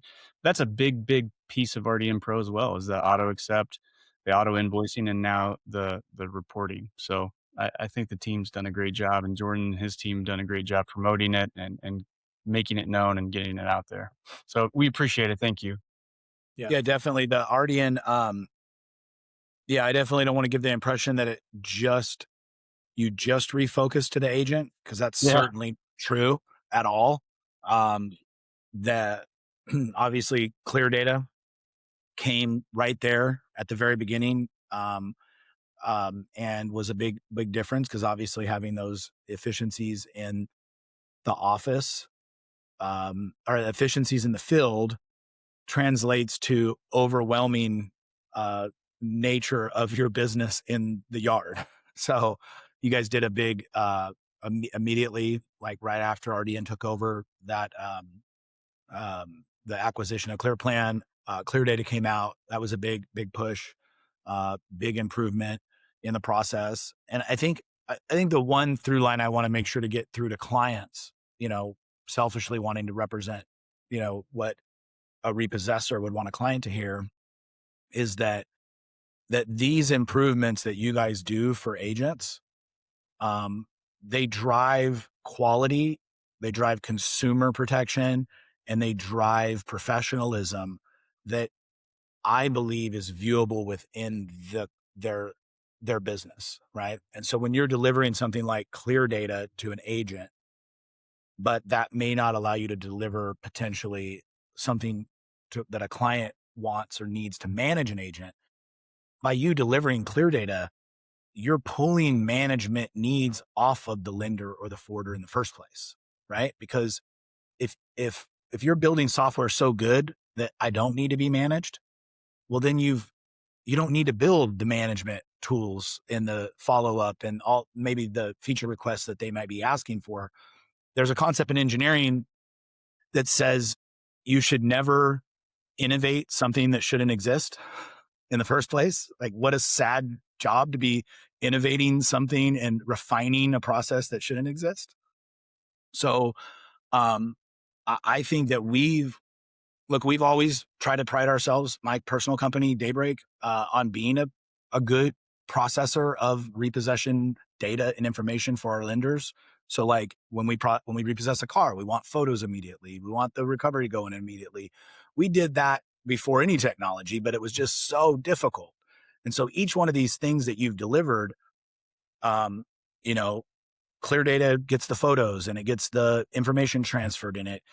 Everything flows over to the client, and then we're working the car through the system, and we're having like our statuses and things managed well, and we're able to like view and report on that, and we're able to see what's not being done. And at the same exact moment in time, that person out in the field or that person at the yard or the manager who's supervising them can see all the same things. There's no report that needs to be ran. It's just viewable right on the tablet or the app. Then the scheduling piece, all of those different pieces improve the process. Each one of those, a scheduling piece is a huge consumer, not protection, but a consumer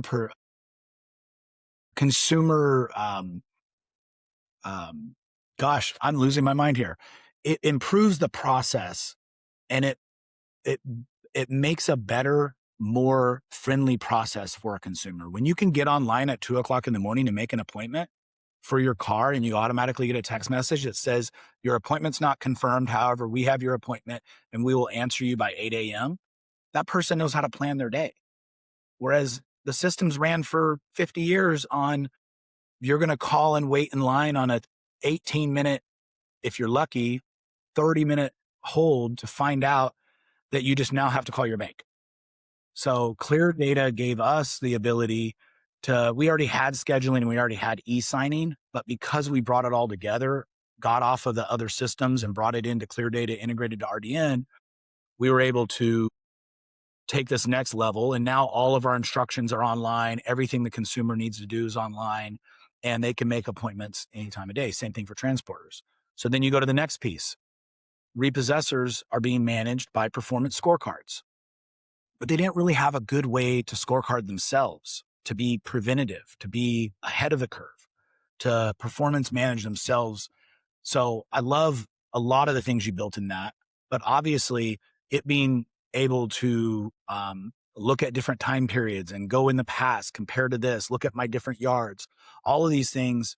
I think, I'm not just doing this to give you flowers, right? Like, obviously I want more and better innovation from you to run my business better.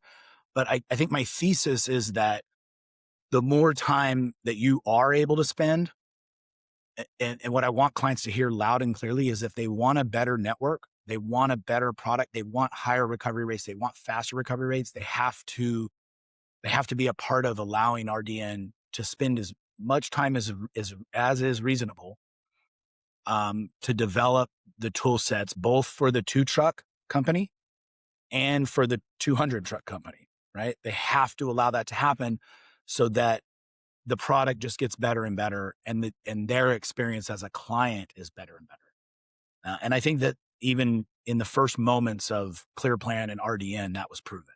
It was proven as soon as a guy could just push a button and recover a car and it hits RDN, like 80% of the problems go away, right?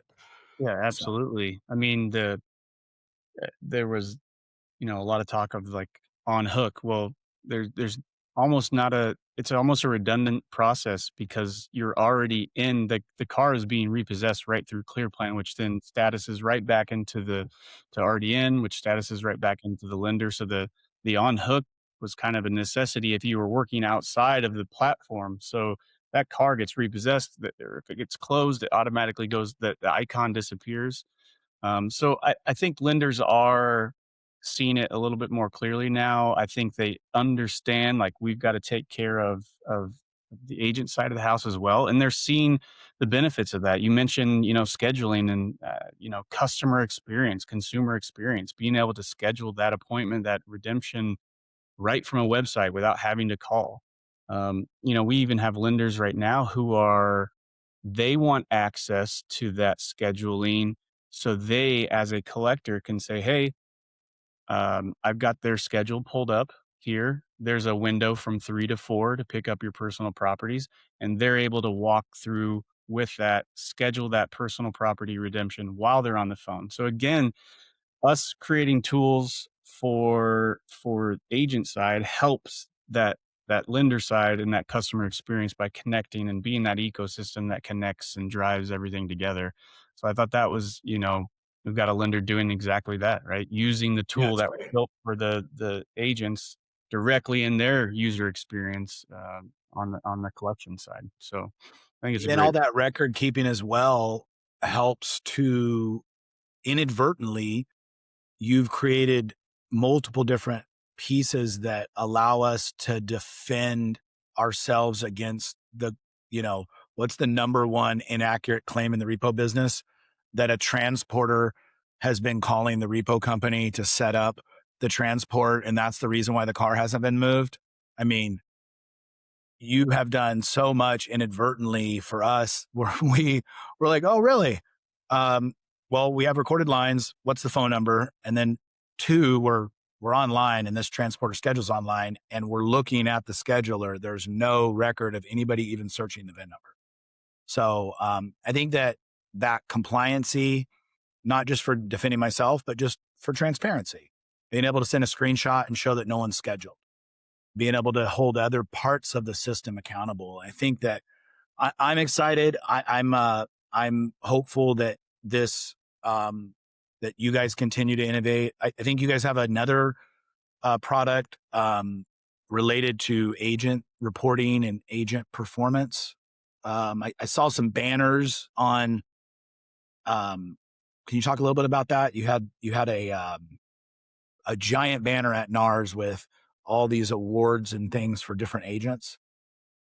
Oh, yeah. So I think you're talking about like the rap sheet. So what we're trying to do right now, what we're doing right now is really essentially like an internal only gamification. We know there are some other products that are kind of doing it network wide, but there's a lot of value in gamification, check-in master. And again, kudos to the dev side. They had a blast.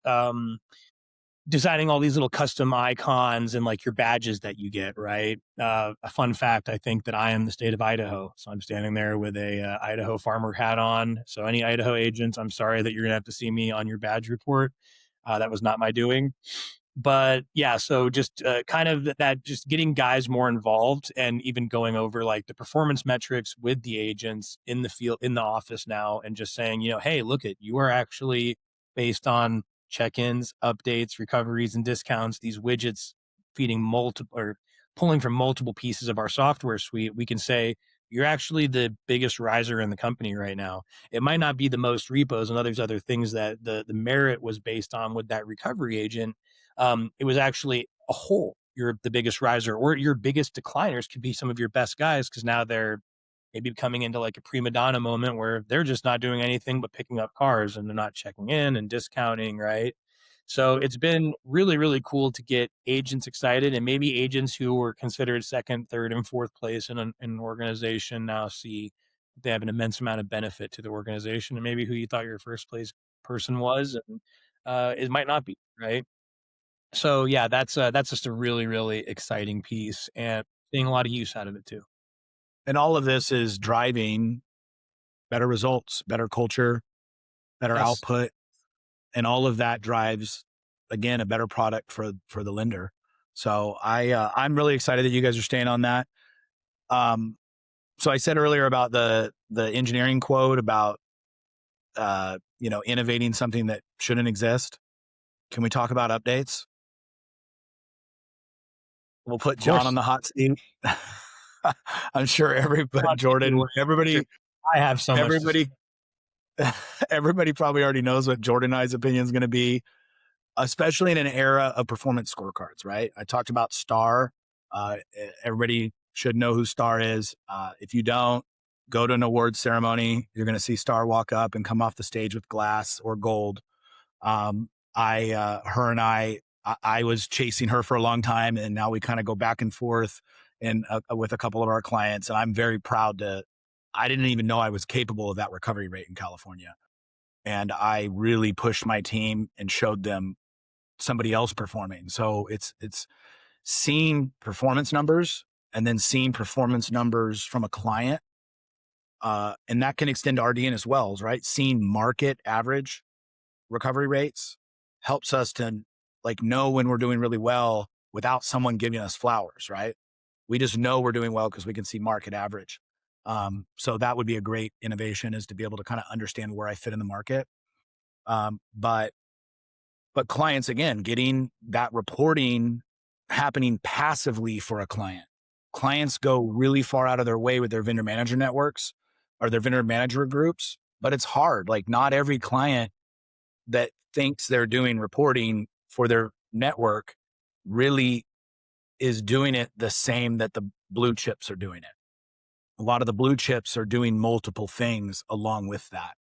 We don't have to get into it here, but obviously the way in which you manage will have a different outcome, even if you do the same steps as somebody else, right? There's college coaches, but not all of them make it to the Sweet 16, right? So I think that those tools allow us, and those reporting pieces that you build allow us to deliver a better product. So likewise, I think we should question certain legacy pieces of the system that clients maybe help us, John, understand maybe not who the clients are, but what is the rationale for clients to still be depending on updates in the age of performance metrics? I think the answer is so hard to answer because there's so many clients who have different opinions of them. I think there are a lot today that they don't really care too much, right? But there are still a lot who do. And some who don't care as much about the updates on a certain piece of their portfolio, but when it gets aged, when it becomes in the skip piece, then the collectors do care about the updates. So sometimes it's multifaceted, where the client may not care about the updates on pre-charge off, but once it's post-charge off, they have actual skip agents on there, and they're trying to communicate with agents, and they need those updates. And so it's a tug of war sometimes within a client itself. Some of the smaller credit unions, they Yeah. absolutely want to read updates. Some of the subprime companies who have 20,000 repossessions, I doubt they read a single update.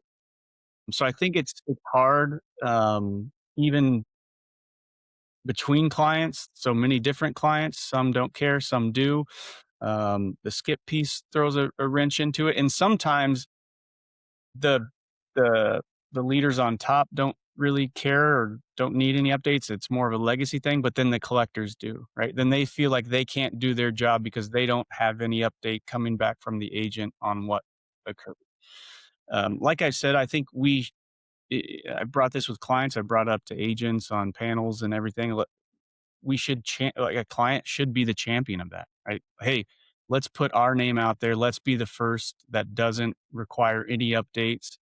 Let us be the one who tries it first and go from there, right? Because the technology exists that we don't really need updates. Even if you wanted GPS, verified updates, that we could provide those. But it is tough because there are so many different lenders and so many different opinions about it. Do you think there's an opportunity for RDN without asking everybody to be uniform for RDN to innovate, even just the ability to turn on and off or extend updates? Because the system is built around its original premise of every address every 3 days, and there's no customization within that. So even when I get a portfolio that requires no updates and the client says, we don't even read updates. We don't care about updates. You're the highest recovery rate in your market. We judge you based on performance. What they don't realize is that there's no function to turn it off, and there's no function to customize it. So I guess it's a two-part: is their ability for you to make a change where it's a toggle on or off, or an extension of a slider of number of days. Is there any innovation in there that I think could be straightforward? I don't understand the complexity of it on your side, but do you think there's opportunities for innovation, allowing the agent or the client, if it's, different conditions, to set different rules for that rather than a one size fits all globally every 3 days, every address? Yeah, I mean, almost everything we do nowadays almost has to be some sort of customization or flag or rule based. And so I will say this: updates in a general way of, I'll say, updates is something that we want to tackle this year, next year. Um, and I mean that in all kinds of different ways. Getting rid of the redundancy. Um, you know, do you really need an update, or does the lender really want an update for every picture that gets uploaded, for every LPR, Right. historical that comes through? There's a lot that we are working on right now, a lot of things that we will work on in the future for around the updates.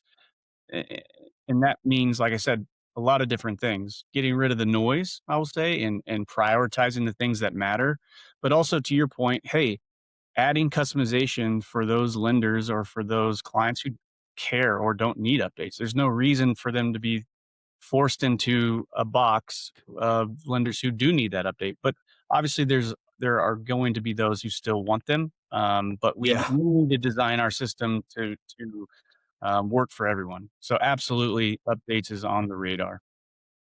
Yeah, that's great. I think that's a great framing, and I think you hit it on the head initially, because I have a credit union collector that, as soon as she watches this, she'll be calling me to say, "Don't you dare turn off my updates. I want them every Yeah, 3 days, and I'll yeah, take your whole portfolio away." My gosh, Susie, I have a 90% recovery rate on your portfolio. You are my update. Can we test it for a month? Um, no, that's good. I'm glad we got into that. Why don't you speak? One of the You talk about agents being one of your best salesmen, and I and a few others are starting to test like other products that are interconnected to, vehicle sales and different things like that. But I find myself, I'd always felt like really at a distinct disadvantage to competing equally with different service providers in the business outside of repossessors, right? Repossessor, we compete head to head. Who has the most boots? Who manages the best? Who pays the highest? Who runs the best company? That's pretty straightforward, and it's going to ebb and flow. But there was always a distinct advantage to the forwarding model having this ability to waterfall and this ability to manage an 800 person network. But yet you've seen a lot of lenders that are going back to hybrid models. These lenders have less than 110, sometimes as few as 70 or 80 agents. And they're talking a lot about it being compliance driven. It's actually more compliant, less claims, better agencies, better performance. And then they still run their model through the forwarding. They still have the staging and the other parts of the business. But talk a little bit about, for clients, the advantages of coming into the RDN ecosystem. And for those that are already in the RDN ecosystem, for the parts they're not using, the waterfall, the agency management, the connection to the ARA compliance piece, and that all of the innovation that you've done around helping them to manage a hybrid or a direct model and the advantages they have within that framework. Yeah, absolutely. I think we are seeing more of that hybrid model moving forward. Now, I don't think it's like taking off to the extent that some agents would like to see it take off. I think there's a lot. I think that's one thing to kind of highlight for the agents listening. It takes a lot of time to get vendor contracts approved, especially on something as vulnerable as repossession, right? So it takes for one lender to sign up 10 agents, it adds a lot to that lender's plate. Now, it doesn't seem like it, but I know from experience, and I know talking to lenders, it takes a lot of time, and it opens up a lot of risk and a lot of work on their side. But we have made that as clean and as easy as possible to connect to whatever model you want to do. Hey, 100% forwarding, easy. 100% agent direct, easy. You want to do a hybrid model in only this particular county or only in this particular state, easy. I mean, it's within a few clicks of a button, you can go to that very specific coverage area within, it's basically, we got a big map, an allocation map, and they can go as granular, James, as zip code, right? So, hey, in these zip codes, I want to go to my one or two agents in these zip codes, and then it will waterfall to the county allocation. And if you don't have a county, it'll waterfall to the state, and then the state goes to the national allocation. So you don't have to have a super diverse or hundreds of direct agents to have this model within RDN. You can have one or two agents. And we've seen that, in one particular market. And that's what I preach to lenders as well is, hey, when you're looking at recovery rates, you really need to look at recovery rates more granular than just overall, right? 80% of the volume's in 20 states, 60% within 10 states, right? So you can move that needle with recovery rate, and you're going to have to do that more on a granular level. And we've made that simple as possible within RDN to have that, especially with our compliance integrations with the ARA as well. You can manage that all within the RDN system. Now, we are just software, right? So we're not a servicer, but we do provide those integrations to make those connections. And, without the contracting piece, you could set up a direct vendor and change your allocation within 5 minutes within RDN as a lender. It's really that. And we're seeing on our side that lenders that are using your waterfall, we're seeing they are making much more, like, let's call them on-field decisions, right? They're more of a head coach, play calling, and being able to reward, which is the best kind of performance management, is when someone performs poorly, you have conversations, you try to coach them through it, you see what's going on. Likewise, when someone is doing well, you're able to reward them with additional allocation easily. And so what we're hearing as a repossessor from your clients the vendor managers and executives that run this waterfall is that their process for managing agents is just night and day. Some of them, as you know, recently, one of the big blue chips has recently left their model. They probably spent millions and millions and millions of dollars and dozens of developers maintaining over the years, and they've moved back to your waterfall. And a lot of that, again, was agents telling them, like, hey, that other bank changes volume monthly, right? I do better, I get 10% more. And so, I think that that's just something for agents to know, is that building that relationship with the vendor manager, advocating for using that waterfall has a positive effect for them. And then likewise for you guys, from our side, I think we're seeing that, the lenders who are using the waterfall and extracting those performance numbers and sharing them with the agents, they're having better outcomes because they're paying attention, and they help you discover things within your business that you're not doing well and areas that you need to work better. And listen, we all should be finding all of those things on our own, but obviously having a partner on the lender side who's managing the portfolio, managing the waterfall, and allocating, then I get to go out to that guy in the field and go, hey man, I know you're having a rough month, but this client just gave you 10% more volume because you are doing a good job. Statistically, you're doing a good job, even though it might not be showing up in your total performance, right? So I think that's important for the lenders who are only using pieces of RDN to know that there's so much more to it. And you see that from dozens of different vendors who are really, really good about that process. Yeah, that was a good change. I can't remember if it's completely implemented or it's going to be here very soon, but allowing those agents, because they were using branches that were controlled by the lender, and that was causing issues. And then we've made it so easy and so efficient, and they get to do the allocation. They don't have to ask us for anything. It's like they can log into that system and change allocations, monthly, quarterly, yearly, however they choose. They can remove allocations, but can set those. And so, kudos to that lender who listened to their vendors, right? They listened and said, hey, this is the best way to do this, as opposed to maybe legacy. And that's great that they did. Well, I think that with the amount of visibility and RDN setting at the hub of the business, and all of this new reporting, do you think there's an opportunity to use this data? I mean, you remember back when RDN would release the RDN insights, and they would release the reports quarterly or on certain cadences. What happened to that? Is that something that you're gonna, has there thoughts around becoming kind of a centerpiece again for the business to be able to put out information for us to understand the market? The reason I ask is so assuring when you're like, I'm down 2%. And then you put out a report and the whole industry's down 5%.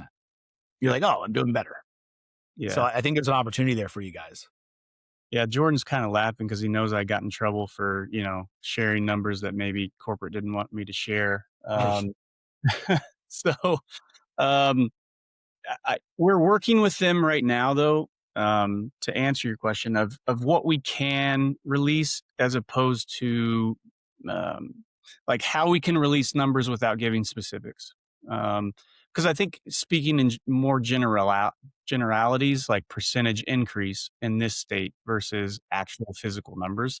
But I think there's a way. I think everyone saw that as super helpful. Yeah. Even, I was talking at a conference, and I even showed, and this is something that I think we could share, and we've got to get the right format, right? But saying, okay, well, generally from January to February, you're going to see a 10 to 12% decrease just from January to February every year, right? So when I get a call and Jordan gets calls, hey, we're down 15%. Well, that's the trend. That's the trend year over year, month over month that we see every year. So there's no reason to be alarmed. And then you'll see a 5% increase in May, and then you'll see another decrease in June. So like, those type of numbers I think we can be able to share. But we're still working on that because I think it Do you was see really helpful. that? Yeah, and maybe it's more in a protected format rather than a publicly available format. Maybe it's Yeah. a format for which you have to have an RDN login, or you have to be an executive within an RDN company, or there's some kind of master list that you share it with. I think you guys said it in a unique perspective, but I understand that there may be more complexity to the problem. Repossession numbers nationally are just totally inaccurate, right? You guys probably have the most accurate representation, but even outside of you, there's all the people that are doing buy here, pay here local repossession that's not even reported. We're working currently to try to do some Freedom of Information Act stuff in California. It's not called that. It's a uh, different terminology in California, but where we can get the actual police report number on the auto repossession to understand what's happening. But so do you think that the data that you have, do you see that continuing to evolve to where we can help agencies understand the cost of repossession and to be able to look at that cost across the lenders? You have access to our run counts and clear data, right? You know our actual runs. And those of us that know how to do it could like manually extract and build reports and combine it to fuel. I've done that for 15 years. I know how much fuel cost per recovery. I know how much fuel cost per update, but this is an extremely hard thing to extract without your help. Do you see that you're going to continue to evolve? And do you see helping agencies to understand the cost of repossession, helping clients to understand the cost of repossession could be a place for RDN to help a more equitable and sustainable pricing model for recovery agencies? I know you represent all clients, agencies, forwarders, and uh, repossession companies and legals, but certainly healthy repossession market is important to everyone, including yourself. I could see that on the agent side for sure. Maybe a widget of sorts. I mean, James, in full transparency, I wrote down the market average recovery rate for a widget because, like, well, why couldn't we provide that? It's internal, it's safe in your own pro reporting, and I don't see why we couldn't do something like that. So I think we can do something like that on the agent side, absolutely. I think John is excellent at crafting like the client side. We have a lot of wonderful clients who really care about the repossession agent network, but I think that, my personal vote would probably be keeping those in two separate silos, right? And maybe even feeding it back to the client, like how much it really is costing an agent to do a repossession. Because the one thing you also don't want is you might have someone you love on the lender side, and this goes to the agent too, but you might have someone that you love on the lender side and now they left, and a guy that's never been in repossession. He's not John Sibbitt, who has boots on the ground. He gets in there and he's like, "Well, yeah, I got this thing right here that says it only costs you $281 to repossess a car, and I'm paying you 4.25. So you want to sit down with me and figure out why you need so much margin?" And I think that Right. sometimes you want to be very innovative. And John and I have had these conversations. Zane was really good about having these conversations. Sometimes you have to be careful of opening a Pandora's box and making sure that no matter what happens, that if me and Zane always used to say it, if none of us worked at RDN anymore, would this thing be safe moving forward with what we have built? Yeah, Right. And we can always it's true. confidently say to that. So innovation is I think really that's a cool. really good way to look at it, Jordan, because something that we're looking for to help us analyze can also be used in a manner that is done disingenuously to push back against us. So I think it's a great perspective and maybe something for you guys to be able to share. Hopefully people hear that like you don't always not innovate because you're just choosing not to do something for an agent. You're also thinking about the collateral damage to all agencies or even forwarders or the client themselves. There's a very complex web of problems. It is. And, I commend John and his team and for in the beginning for doing such a great job on the business side and same to the agent side with me and Zane when we were really tackling it. Is you have to kind of protect everybody. And that's a heavy burden sometimes to have, right? Because you really do want to be innovative, but you just have to be careful in what you give away. I mean, I can't tell you how many times lenders have said, well, we want access to Clearplan check-in data. And I think that's a slippery slope, especially when you have a recovery agent that's doing a 72% recovery, that you're going to be 30-40% higher than the national average. What is the need in seeing that, right? You can't say it just like that. It has to be very delicate, but there really is no need. The agent is doing a good job. And if there's someone else out there that can perform better, you should, contract out with them. Sometimes you can have Like data. the point earlier of managing to the metrics, managing the KPIs, managing the outcome. There was I won't say his name here, just because I don't know if he would want me to say that he said this, but all of us love this particular vendor manager executive. He's not a vendor manager. He's a higher level executive. All of us are friends with him. And I was sitting in a meeting 10 years ago. And at the time we were doing GPS integrations with the software piece that I had. And we had all these GPS companies bringing data in and hitting the map. And the conversation with the other lenders was like, hey, why don't we get rid of updates and we just get your GPS check-ins? John mentioned it earlier and I almost had a heart attack. But what he mentioned at that time was like, get ready to expose the disparate impact of where auto repossession is happening and where everybody's running. And the clear, from the agent side, we go to the same places all the time, over and over and over. What happens when an account is ran 15 times and the next account is only ran 2 times? You're exposing potential data sets far beyond where they're valuable when you could we could just manage the outcome and the percentage without bringing in, there might be perfectly explainable reasons why Jordan went to that person's house 17 times in 3 days.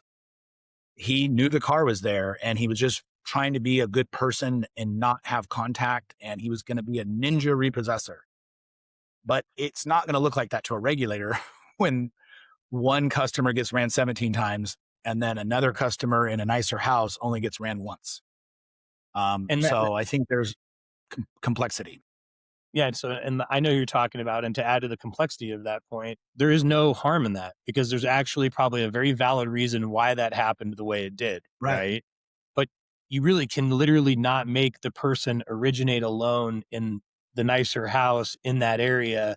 The only optic is it could be considered predatory, even though that is not the situation at all 100%. So it really shows, giving too much can be detrimental sometimes. And I think there's a fine line with that back and forth. Touching on that piece, and I promise you guys, we just crossed 2 hours. We're closing out. I appreciate you guys are champions. Okay. Vaughn and I went 1 hour and 15 minutes. You guys went 2 hours. I think the industry is going to love this. I hope that you guys enjoyed it. I have a few more questions to close out with, and just wanted to express my appreciation for you guys hanging on and really letting the industry learn about how you two think and who you are. Staging has grown exponentially and it continues to grow. There's a new lender. Frankly, everybody was surprised that this lender took this strategy based on their history of conservatism and how they approach the auto repossession problem. And most lenders look at staging as a passive account. But it's clear that staging is anything but a passive account, especially when multiple staging partners are assigned at the same time.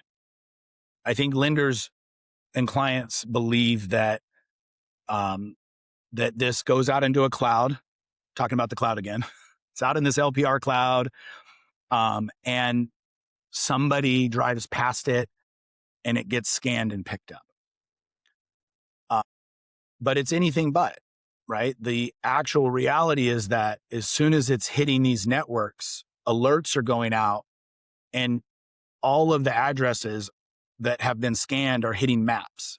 And in most cases, what a lot of forwarders are reporting, and even lenders are reporting, is there's this tension and frustration around the fact that many addresses many recovery addresses are just the given address for which they already have, and that they didn't necessarily need, which was the pitch of LPR. And I'm a big LPR guy. I'm like number 13 or something in the nation on LPR scan volume with my with DRN, and I pick up a lot of cars and I pick up a lot of cars direct too, and with forwarders, very very diversified. But there's this tension right now on what is an assignment, and that we've all believed universally that dual assigning is wrong and that you should not dual assign assignments. Is there some piece of this that RDN can help with to help people to understand and to show that when you're assigning a direct agent, whatever your waterfall approach is, you're assigning a forwarder or you're assigning a direct agent, and now that address is given to an agent to go run that address, that there needs to be a balance between, or some sort of safety mechanism in place, so that you don't have 4 vendors from one LPR provider and 2 or 3 vendors from another LPR provider and a direct agent or a forwarded direct assignment all going to that consumer's house on the same night. This is something I think that the industry has kind of just stumbled our way into. We love the technology. We all use it. We all need it. We all think it's a tremendous technology. But are we stumbling ourselves into, we no longer are worried about a dual assignment, but we could have a 15 times assignment being ran? Is there something that RDN can do maybe in flagging this safety issue for agencies to let them know that they are working an assignment? Or is there some other thing that RDN can work? Is there some idea that where RDN can help with this process and to make it safer for agencies and frankly for consumers?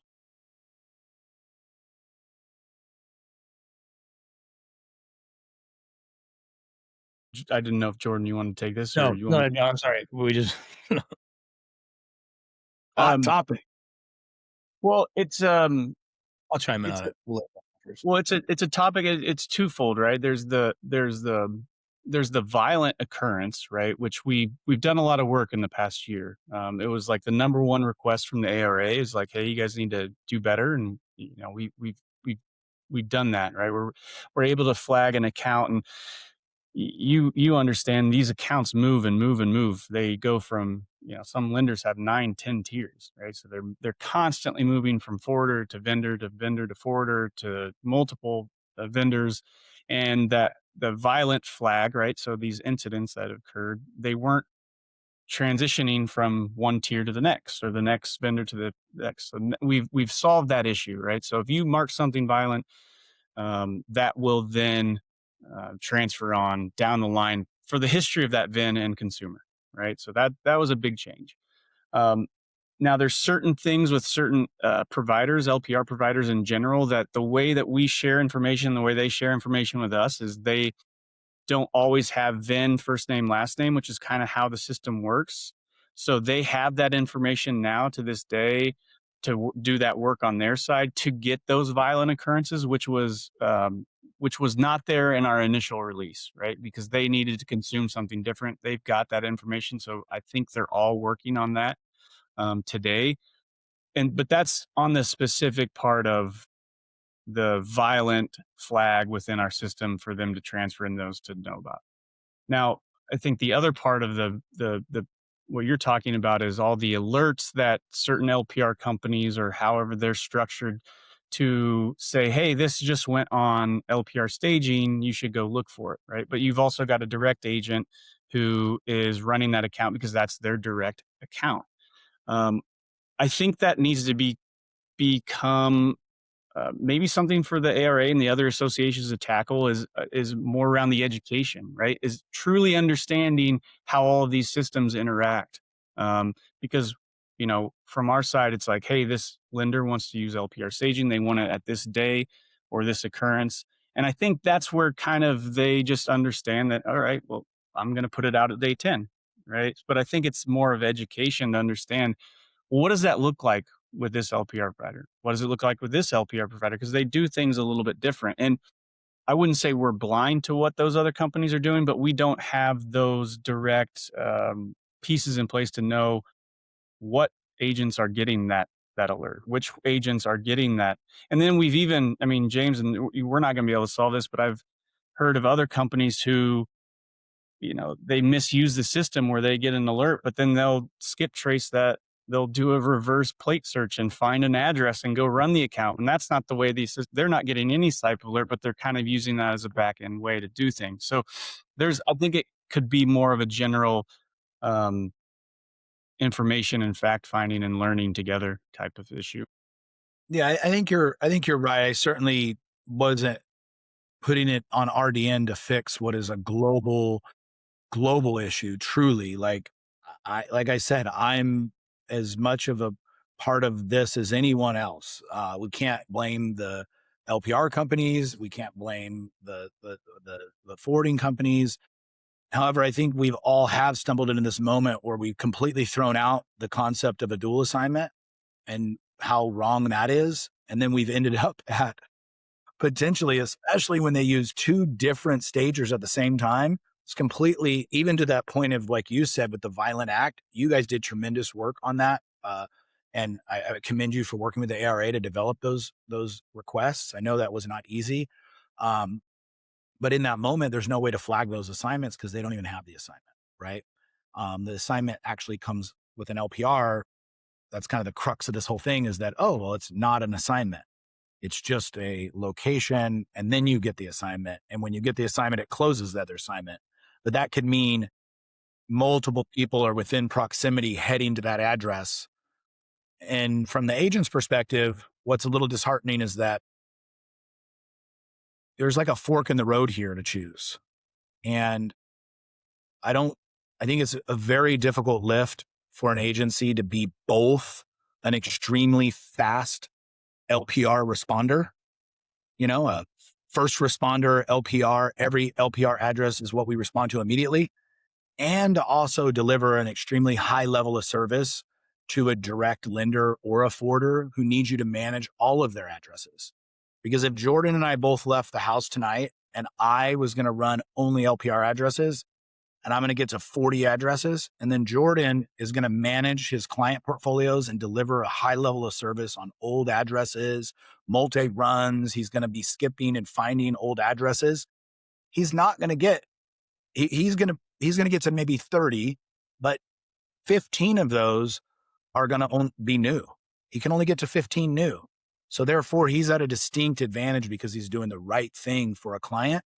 And then oddly, the client is going day zero staging, which is directly incentivizing him not to run the addresses that they need him to run to maintain the back end of the portfolio. So it's just a weird, I don't know what the answer is. I'd like to get, your thought on it, Jordan. Yeah. I'll be good, John. I'm just kidding. I think it's not as easy. So I'm going to give maybe the repossessor mindset on this. There is not an easy way that RDN, because I have, we're on the tech committee. We talk to our customers all the time. At NARS, I lose my voice. I talk to so many people. A lot of the sentiment I get is, you guys can do something about this. We really can't. There is nothing we can do in a sense, right? That I think people would be blown away how many times a VIN exists multiple times in the system completely legitimately. It is an account that has 2 California addresses and it's an account that has 2 Arizona addresses. You have to think technology is very advanced, but there's really no way that we can flag it, right? And say, well, this is a double assignment. Well, it's really not double assigned. I'm not going to Arizona. You're not coming to California, and vice versa. I think that there are complexities that do get involved are with staging. And I think a lot of the issues that agents see, in my experience, is just as the staging has moved lower and lower in the day count.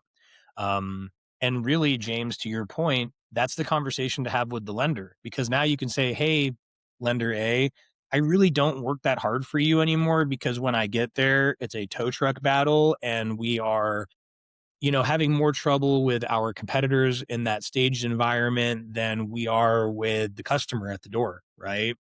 Um, I mean, that's where a lot of the issues lie. And thankfully, the lender is actually the one that can solve that problem. I think that sometimes we catch a stray bullet from it where people are frustrated with us. And I also think the LPR providers catch a stray bullet where they're upset with them, right? And really, the lender wants to move that staging down. I believe that's where a lot of the problems happen. And when we start to look at these cases at a very, very granular level by the VIN, it really comes down to 0 day, 1 day staging. And the opposite effect to that, though, to the lender, like I said, is that, hey, I don't work that hard for you anymore because I don't even have but, a day to run it. Your car is going to get picked up at the given address. You're going to spend money unnecessarily. We could have picked it up and saved you the fee on that, right? Yeah.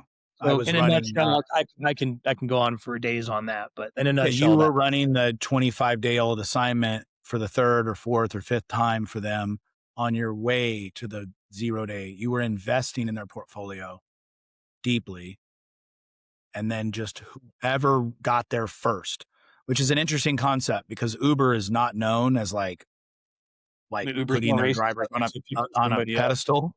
Yeah. They're not known for treating their drivers amazing, but yet Uber does not send multiple drivers to the same address to race to pick up a consumer.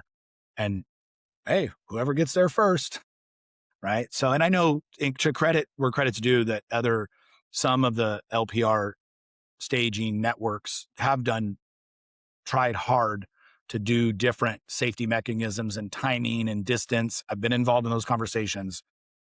Boy, does it get really complicated with 1 mile, 2 miles, 3 miles, multiple addresses, multiple hits. It's a complicated process. And I think this is a good place to start with the conversation. And I think the industry hopefully will really take this conversation to heart. I'm going to leave you guys with one question, a 2-part, one question each. And I'm doing it opposite. So Jordan,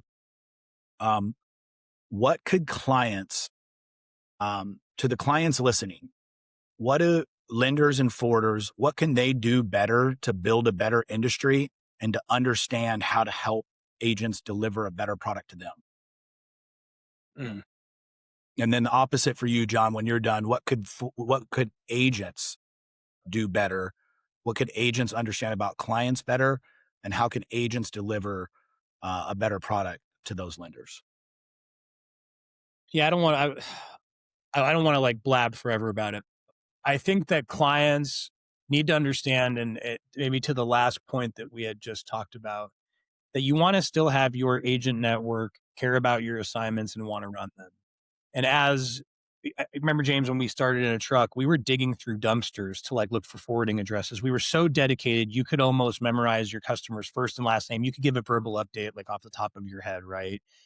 Fortunately, I think the industry has really become very diluted. It has become diluted for the right reasons because you can't get that emotionally attached and dedicated when you only have the assignment for 15 days or it's a day's 0 staging, right? But I think there has to be a happy median. Otherwise, you're going to have agencies who are completely just, disenfranchised with wanting to work super hard for one particular lender. There are still a ton of blue chip lenders that agents bust their chops for because they get to keep the assignment for an appropriate amount of time and it doesn't get into a day 0 staging. That being said, it was kind of ridiculous before where agencies would keep something for 90 days and lenders shouldn't be expected to keep an order with somebody for 90 days when they've just given up and it gets picked up on the first night of reassignment.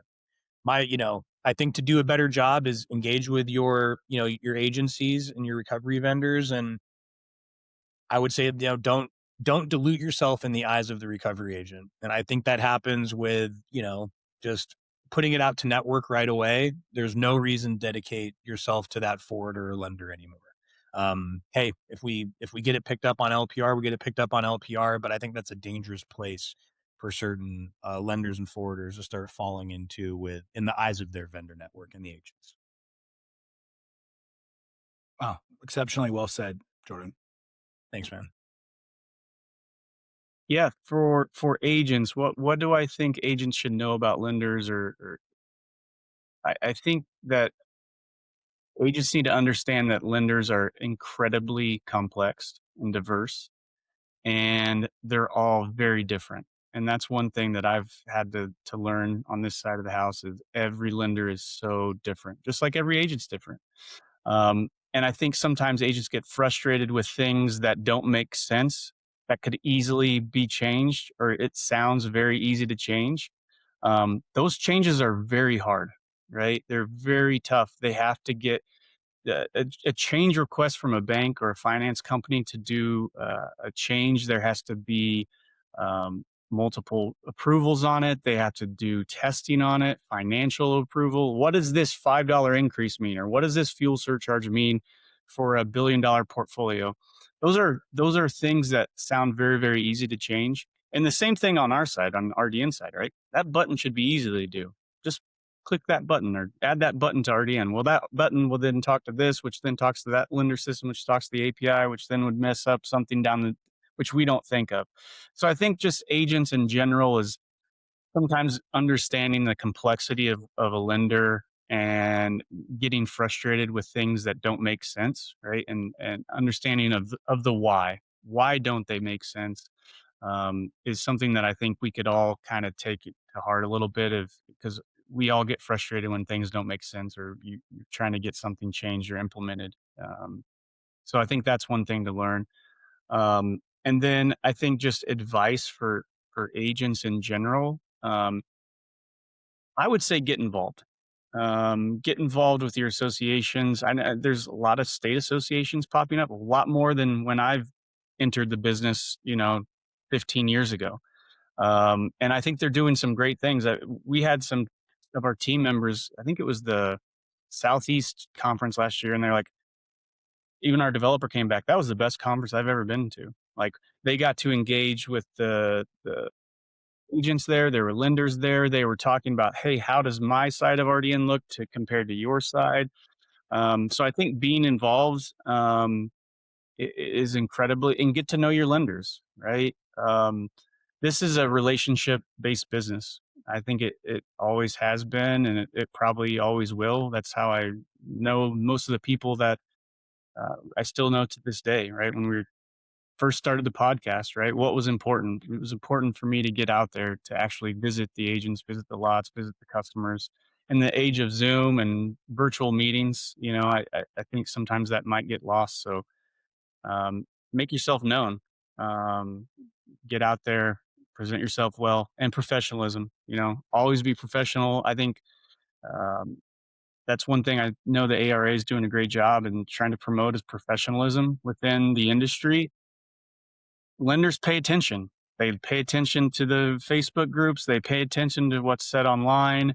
Reputational risk is big for lenders. And I think we're all trying to step up professionalism in a space that maybe historically wasn't, or maybe always was, but it wasn't seen that way. So I think we've got to really make sure that the professionalism on the agent side is up there. So those are some of the things I would say. That's some great advice, John. Absolutely. I appreciate it. Where can people connect with you guys? Where's the best place to maybe email, and what's the best method of communication with you two? My cell phone number's on the website, so feel free to give it a call if you ever need any. You didn't have to say that again. Yeah, it's all right. Everyone knows. So yeah, I mean, give me a call if I don't answer. Shoot me a text, and I will get back to you as soon as humanly possible. A lot of my day is on the phone, so feel free to call. I'm a big phone guy. I joke around with the email that that's not my favorite, so you'll always get a hold of me via phone or text. And I'm kind of the opposite. I do pretty well answering texts and phone calls, but I also do a very bad time of reading text and then forgetting to respond till later because I don't have that note, and that's where my email comes in handy because I don't get rid of them until I've responded. So most of those you might know how to get a hold of me. If you don't, I'll be sure to share. So talk about a feature that needs to be improved on Apple and Android as a follow-up and triage of text messages, for God's sakes. Yeah. Yeah, no doubt. Well, I want to, again, I started at the beginning of this by thanking you both. I I hope that we have helped mirror the type of conversations we want to see in the industry. I hope we've given an example of what uh, a conversation can look like in our business. And I appreciate you guys for helping me to bring that. I want to thank for the support of ARA for uh, helping support in partnership with the On Hook podcast, and and I want to again thank you both, Jordan. Friendship goes back, John. Hopefully our friendship's just getting started. We had a great conversation today. I can look forward to seeing you again. And thank you both. Appreciate your time. Yeah, and James, thank you for putting this together. I was telling Jordan before, I know how much work goes into, I've never done a podcast, but just events in general and making sure you stay on top of it and asking the right questions and making sure you do it moving forward and not just do a couple episodes. So I commend you on this. I know it's a big undertaking. You're taking a lot of your time out to do so. So we appreciate it and happy to be here. Yeah, James, thanks so much, man. It is a ton of work to do this stuff. I appreciate you putting it together, man. And you've always been a brilliant guy and truly a pioneer in our industry. So the area is lucky to have you. Your peers are lucky to have you. Your competitors, even in your state, are lucky to have a guy like you, dude. So I really appreciate you, man. All these years, you've been a great dude, man. Appreciate you guys. See you soon. Thank you so much.